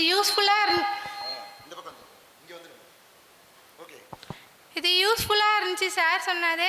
இப்போ வந்து லைஃப்னா எப்படின்ட்டு சார்லாம் சொன்னார். அது இல்லாமல் கல்வி பற்றி எல்லாமே சொன்னாருங்க சார். அடுத்து இப்போ தான் ஃபேமிலியோட பேக்ரவுண்ட் என்னெல்லாம் சொன்னார் சார். அது எல்லாமே யூஸ்ஃபுல்லாக இருந்துச்சுங்க சார். ரொம்ப thanks sir. Thank you so much. Thank you. God bless you. Thank you. இந்த பக்கம் வந்துடுறா சொன்னோம் சார். Good afternoon. சத்தமாக பேசலாம் சார். நீங்கள் பேசுனது ரொம்ப இன்ட்ராக்ஷனாக இருந்தது. அது இல்லாமல் உங்ககிட்ட இப்போ நீங்கள் எங்ககிட்ட எல்லாம் எழுப்பி கேட்கும்போது நான் பேசணும்னு நினச்சேன். நான் நின்னது உங்களுக்கு தெரியவே இல்லை.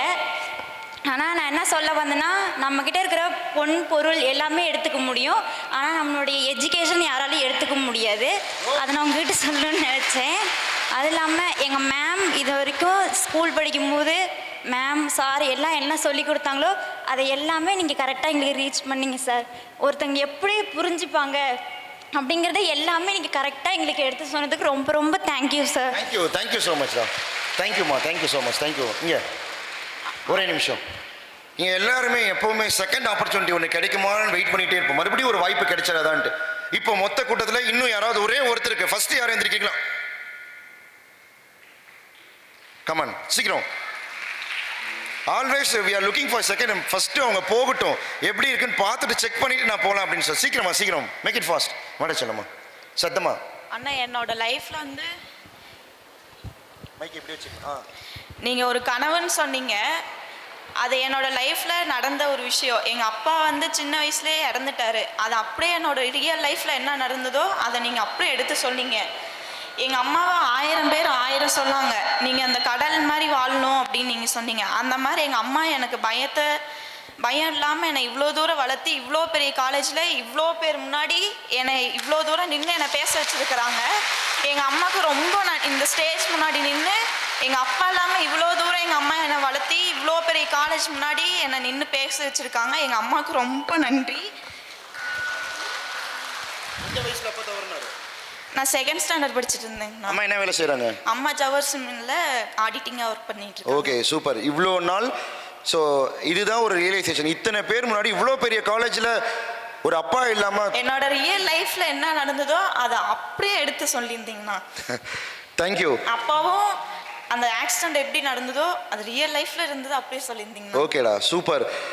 இவ்வளோ தூரம் என்னை படிக்க வச்சாங்க. நான் சிங்கப்பெண் அப்படின்னு சொல்லி எங்கேயுமே தேட தேவையில்லை.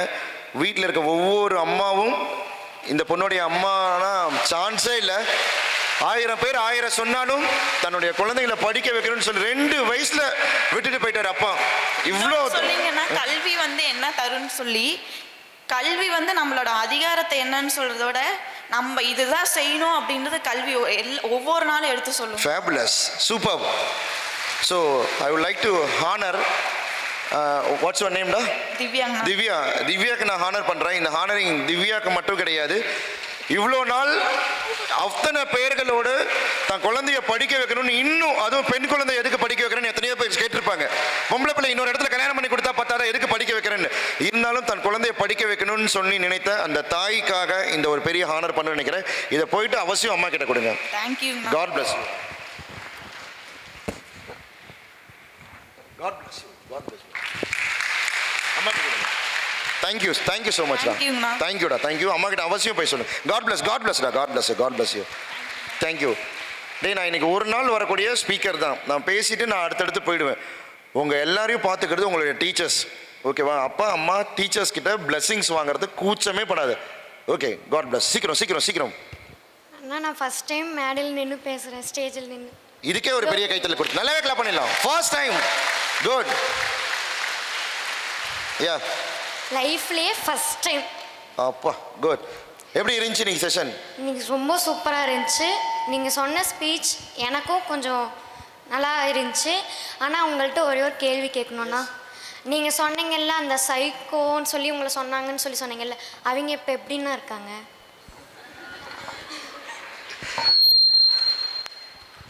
ஸோ உண்மையிலேயே என்னுடைய ஃப்ரெண்ட்ஸ், நான் காலேஜ் படிக்கும்போது ரொம்ப ரொம்ப ரொம்ப ஷை டைப். யார்ட்டையும் சரியாக பேசவே மாட்டேன். ஒரு பொண்ணு பார்க்குது, நீ நம்பணும் சத்தியமாக சொல்கிறேன், ரொம்ப ரொம்ப ஷை டைப்பு. இன்னைக்கு இப்படி ஒரு டிரான்ஸ்ஃபர்மேஷன் எடுத்துருக்கும் போது என்னுடைய குரூப்பில் என் ஃப்ரெண்ட்ஸ் எல்லாருமே, மச்சான் நீ இந்த ஊர் வந்தால் சொல்கிறேன், நான் லீவ் போட்டு வரேன் உன் ஷோ பார்க்கறதுக்கு, என் பையனை உன் ஷோக்கு நான் கூட்டிகிட்டு வரணும்னு நினைக்கிறேன், நீ இந்த ஊருக்கு வந்தால் சொல்லு, நான் கண்டிப்பாக நான் வரேன் அப்படின்னு சொல்லி my friends are waiting to see me. கீழே உட்காந்து என்னுடைய ப்ரோக்ராம் பார்த்து கை தட்டுறதுக்காக தே ஆர் வெயிட்டிங். நல்லா இருக்காங்க எல்லாருமே, அந்தந்த இடத்துல நல்லா இருக்காங்க. பட் தே ஆர் மச் எனக்கு என் மேலே ரொம்ப இன்ஸ்பிரேஷன் அவங்களுக்கு. தேங்க்யூ ஸோ மச்டா. God bless, God bless, God bless. Thank you thank you thank you thank you. காலெல்லாம் விழக்கூடாது, சீக்கிரம் சத்தமா. I'm Soumya, second MSc maths sir. நான் ஃபஸ்ட்டு இங்கே உள்ளே வரும்போது எனக்கு இந்த மாதிரி நீங்கள் இவ்வளோ அது நல்லா பேசுவீங்கன்னு சத்தியமாக எனக்கு எக்ஸ்பெக்டேஷனே இல்லை. நான் வரும்போது என்ன நினச்சேன்னா, எதனால நான் இங்கே வந்து என்ன நினச்சேன்னா, இன்னும் ஒரு மணி நேரம் எக்ஸ்ட்ரா போகாது, ஏன்னா ஈவினிங் கிளாஸ் இருப்பாங்க, இன்னும் ஒரு மணி நேரம் போணுச்சுன்னா கிளாஸ் எடுக்க மாட்டாங்க அப்படின்னு நினச்சிட்டு நான் வந்தேன். பட் அங்கே உட்காந்துட்டு இருக்கும்போது ஷோ முடியும் போது இன்னும் கொஞ்சம் நேரம் போனால் இன்னும் நல்லா தெரிஞ்சுக்கோமே, இன்னும் நல்லா நீங்கள் பேசுறது நல்லா இருக்கு, இன்னும் கொஞ்சம் நேரம் நல்லா பேசலாமே, இன்னும் கொஞ்சம் நேரம் கேட்கலாமே அப்படின்றது. உட்காந்தது என்னமோ ஃபஸ்ட்டு ஸ்டார்டிங்கில் உட்காந்தது இன்னும் கிளாஸ் கட் அடிக்கணுன்றதுக்காக. பட் இப்போ நான் இன்னும் கொஞ்சம் நேரம் பேசியிருந்தா இன்னும் நல்லா நம்ம தெரிஞ்சிருக்கலாமே, இன்னும் நல்லா இது பண்ணிக்கலாமே, இந்த மாதிரி சான்ஸ் எப்பயும் நமக்கு கிடைக்காதே அப்படின்ற ஒரு ஏக்கம் தான் சார். டெஃபினட்டாக மறுபடியும் கண்டிப்பாக நிறைய சான்சஸ் கிடைக்கும். God bless you. சௌமியாவா, நீ எல்லாம் மைண்டு வாய்ஸ் நினச்சி மைக்கில் பேசிவிட்ட, மதியம் கிளாஸ் கட்டாகவும் இன்னும் 1 மணி நேரம் போகாது. ஓகே சார், அது டீச்சர்ஸ்க்கே தெரியும் இப்படிதான் எல்லா ஸ்டூடெண்ட்ஸும் யோசிப்பாங்கன்ட்டு. ஓகேடா. காட் பிளஸ் யூடா. தேங்க்யூ ஸோ மச்டா. வா சீக்கிரம், நல்லா போல்டாக சத்தமா. I am Mahithavarshini from first biotech. அண்ணா, ஃபஸ்ட்டு உங்ககிட்ட தேங்க்ஸ் சொல்லணும். ஏன்னா நான் சும்மா நார்மலாக எப்பயும் போல தான் ப்ரோக்ராம்னால் ஜாலியாக இருக்கும் அப்படின்ட்டு தான் வந்தேன். ஃபஸ்ட்டு இன்றைக்கி உங்கள் ஸ்பீச் கேட்டதுக்கப்புறமேட்டு எனக்கு ஒரு இன்ஸ்பிரேஷன் ஆகியிருக்கு. நான் இதுக்கு மேலே நான் சும்மா ஜாலியாக வருவேன், படிக்கலாம் போகலாம் அப்படி தான் இருந்தேன். பட் இதுக்கு மேலே ஒரு கான்சன்ட்ரேஷனோட படிக்கணும் அப்படிங்கிற ஒரு மைண்ட் செட்க்கு வந்துட்டேன். So thank you so much. Thank you. இந்த விதையை வெஜஸ்டா போதுன்னு நினைக்கிறேன். பட் இது இந்த விஷயம் என்ன தெரியுமா, கொக்கோ கோலா பாட்டில் மாதிரி அப்படி குலுங்கணுன்னு பொங்கிடக்கூடாது. வாட்டர் பாட்டில் மாதிரி நின்று நிதானமாக தெளிவாக குறி வச்சா எஸ். என் பேர் கீர்த்திகா. நான் ஃபஸ்ட்டு பிஏ இங்கிலீஷ் படிக்கிறேன். சார், நீங்கள் ஆக்சிடெண்ட் ஆயிடுச்சுன்னு சொன்னீங்க. அது எங்கள் மாமாவுக்கு இந்த மாதிரி தான் ஆச்சு. ஸோ அதனால் இந்தமாரி இந்த லைஃப் இந்த மாதிரி யாருக்கும் நடக்கக்கூடாது அப்படின்னு நான் யோசித்தேன். இந்த மாதிரி யாருக்கும் கனவு எங்கள் மாமாவுக்கு இந்த மாதிரி நடந்திருக்கக்கூடாது, கனவுல வந்திருக்கக்கூடாதா, எந்திரிக்கக்கூடாதா அப்படின்னு நான் யோசித்தேன். நான் அங்கே உட்காந்துட்டு அவ்வளோ அழுகுறேன். ஏன்னா என் ஃபேமிலி ரொம்ப கஷ்டப்பட்டுச்சு மாமா இறந்தக்கப்புறம், அந்த வலி தாங்கிக்க முடியாமல். ஸோ அதனால் இந்தமாரி யாருக்கும் நடக்கக்கூடாதுன்னு நினைக்கிறேன் சார். ஜாலியாக சந்தோஷமாக இருக்கணும். இருக்கும் போது தெரியாது, இல்லாத போது தான் அருமை தெரியும். தேங்க்யூ. எங்கள் மாமா எழுந்து வந்துட மாட்டாரா, அது கனவா அப்போ இருக்கக்கூடாதா அப்படிங்கிறது என்ன வார்த்தை பாருங்க. Say yeah please come. First of all thank you principal sir, இவரை மாதிரி ஒரு பெஸ்ட் மோட்டிவேஷ்னல் ஸ்பீக்கரை கூட்டிகிட்டு வந்ததுக்கு thank you so much sir. Sir, ரொம்ப பெரிய தேங்க்ஸ் உங்களோட வேல்யூபிளான டைமை எங்கள் கூட ஸ்பெண்ட் பண்ணதுக்கு. உண்மையாலுமே சொல்லணுன்னா நீங்கள் பேசுனது என்னோட வாழ்க்கையில் மிகப்பெரிய மாற்றத்தை உண்டாக்கும்னு நினைக்கிறேன் சார். ஒரு பெண் குழந்தைன்னா எல்லாரும் அவங்க அப்பா செல்லமாக வளர்த்துவாங்க. ஆனால் எங்கள் அப்பா நீ தப்பு பண்ணுறன்னா தப்புன்னு சொல்லி ஒவ்வொன்றும் நீ இப்படி தான் இருக்கணும்னு சொல்லி வளர்த்துனாங்க. அதனால தான் நான் இங்கே ஒரு டிசிப்ளின் எனக்கு இருக்குன்னு நம்புகிறேன். கான்ஃபிடென்ஸ் எல்லாமே எங்கள் அப்பா மூலமாக தான். அதனால் எங்கள் அப்பாவை இந்த தருணத்தில் நன்றி சொல்லிக்கிறேன். Thank you sir. சீக்கிரம். Good afternoon everyone. I am E. Pavitra from first BSc Mathematics. நான் இப்போ இந்த செஷன் ரொம்ப யூஸ்ஃபுல்லாக இருந்துச்சு. என்ன அப்படின்னா நம்ம இது வரைக்கும் எப்படி இருந்தோம், இது வரைக்கும் நான் படித்தேன், அதெல்லாம் நம்மளுக்கு இதில் எந்த ஏஜாக இருந்தாலும் சரி நம்ம இதுக்கு மேலேயே நம்ம இப்படி பண்ணலாம், இது வரைக்கும் பண்ணதை பற்றி யோசித்து இது பண்ண வேணாம் அப்படிங்கிற ஒரு விஷயம் இதிலேருந்து கற்றுக்கிட்டேன். நெக்ஸ்ட் இன்னொன்று என்னென்னா, என்னோடய ஃபேமிலியிலேருந்து நான் தான் ஃபஸ்ட்டு கிராஜுவேட். எங்கள் டேடி சேம் என்னை காலேஜில் கொண்டு வந்து விடும்போதுன்னு இல்லை, என்னோட காலேஜில் சைன் பண்ணும்போது அவர் சொன்ன வார்த்தை, நான் வந்து உன் மேலே வச்ச நம்பிக்கை இது வரைக்கும் நீ காப்பாற்றிட்ட, இனிமேட்டும் நான் உன் மேலே வச்சுருக்க நம்பிக்கையை நீ காப்பாற்றுவ, நான் படிக்காத நீ படிக்கணும்னு ஆசைப்பட்டேன், அது நடந்துருச்சு அப்படின்னு சொல்லி விட்டார். கண்டிப்பாக இருந்துட்டு அவரோட இதை வந்து அச்சீவ் பண்ணுவேன். Thank you to all. Thank you thank you thank you. அதிலே பேசலாமா? ப்ளீஸ். சரி, hello. I am Kanishka, Tamil பேச்சாளர், third BSc CS A class. Sir நீங்கள் சொன்னது சத்தியமாலுமே உண்மைதான் சார். சைக்கோன்னு சொன்னாங்கல்ல, இப்போ நீங்கள் சைக்காலஜிஸ்ட்டு. சத்தியமாக என்னையும் வெறும் பேச்சு மட்டும்தான், வாய் மட்டும்தான் சொன்னவங்க இப்போது தமிழ் பேச்சாளர்னு சொல்லி அழைச்சிட்டு இருக்காங்க சார். சத்தியமாக நான் இது என்னோட பெருமைக்காக நான் சொல்லணும்னு நினைக்கல சார். நிஜமாக சொல்கிறேன், எங்கள் அப்பாவுக்கு கூட தெரியாது நான் பேசுவேன். எனக்கே முதல்ல தெரியாது சார். என்னை முதல்ல உருவாக்குனது இந்த விவேகானந்தா காலேஜ் தான். நிஜமாக நான் பேச்சுக்காக நான் சொல்லவே இல்லை. நான் பேசுவேன் அப்படின்றதே இந்த காலேஜ் வந்து தான் எனக்கே தெரியும். நான் வந்து ப்ராங்காக சொல்லணும்னா கிளாஸை கட்டடிக்கிறதுக்கு தான் ஃபஸ்ட் டைம் நான் பேச ஆரம்பித்தேன். மேக்ஸ் கிளாஸ் கட்டடிக்க ஸ்டார்ட் சுத்தமாக வராது, மேக்ஸ் கிளாஸை கட்டடிக்க தான் பேச ஆரம்பித்தேன். சரி, வெளியே சுற்றினா ஏதாவது கேட்பாங்க அப்படின்றதுக்காக என்ன காம்படிஷன் போகிறதுன்னு தெரில. சரி வா எதுக்காவது போவோம் அப்படின்னு. நமக்கு வரது தமிழ் தான். நான் தமிழ் டிபார்ட்மெண்ட் தான் சேர்த்து சொன்னேன். எங்கள் அப்பா தான் வந்துட்டு கடைசி வரைக்கும் தமிழே கட்டி பிடிச்சிட்டு இருப்பேன்னு கொண்டு போய் கம்ப்யூட்டர் சயின்ஸில் சேர்த்து விட்டாரு. தமிழ் டிபார்ட்மெண்ட் வந்து தான் சேரலாம் இருந்தேன். சரி நமக்கு வருது தமிழ் தானே அப்படின்னு சொல்லிட்டு தான் தமிழ் டிபார்ட்மெண்ட் போனேன். இப்போது எனக்கு தமிழ் டிபார்ட்மெண்ட்டில் எந்த ஸ்பீச்சாக இருந்தாலும் உடனே கூப்பிடுறது அந்த பொண்ணை கூப்பிடுங்க. எங்கள் சிஎஸ் டிபார்ட்மெண்ட் நான் ஒரு பொண்ணு, விகாஷ்னின்னு ஒரு பொண்ணு இருப்பாங்க, அந்த பொண்ணும் சேர்ந்து எப்போ ஸ்பீச் காம்படிஷனாக அந்த பொண்ணை கூப்பிடுங்க அப்படின்ற அளவுக்கு அவங்க மனசில் பதிஞ்சது இந்த என்னோட வாய் தான். நிஜமாக சொல்லுங்க, நாக்கு இல்லாத நரம்பு இல்லாத நாக்கு என்ன வேணாலும் பேசும். அவங்கள நம்பாதீங்க. அன்னைக்கு சொன்னாங்க என்ன வெறும் வாய் தான், வாய் வச்சு நீ எங்கே போய் வாழ போகிற அப்படின்னு சொன்னது. இன்னைக்கு சொல்கிறாங்க உனக்கு வாய் இருக்கு, நீ எங்கே வேணாலும் வாழுவ அப்படின்னு சொன்னது இந்த தாங்க சார். நிஜமாலுமே நீங்கள் சொன்னது உண்மை. நான் இப்போ வந்துட்டு அடுத்த மாதம் பிரின்ஸிபல் சார் அடுத்த மாதம் நம்ம காலேஜுக்கு ஒரு தனி பெருமையை தேடி கொண்டு வரோம். நீங்கள் எல்லோரும் எங்களுக்கு ஒரு சர்ப்ரைஸ் ட்ரீட் வைங்க. நாங்கள் அது உங்களுக்கு சர்ப்ரைஸாக வச்சுருக்கோம். அடுத்த மாதம் முதல் வாரம் இல்லை 2வது வாரத்துக்குள்ளே உங்களுக்கு ஒரு பெருமை கொண்டு வர போகிறோம். சூப்பர், நல்லா கிளாப் பண்ணிடலாம். தமிழ் துறையில இருந்தா கம்ப்யூட்டர் சயின்ஸ். வா குட்.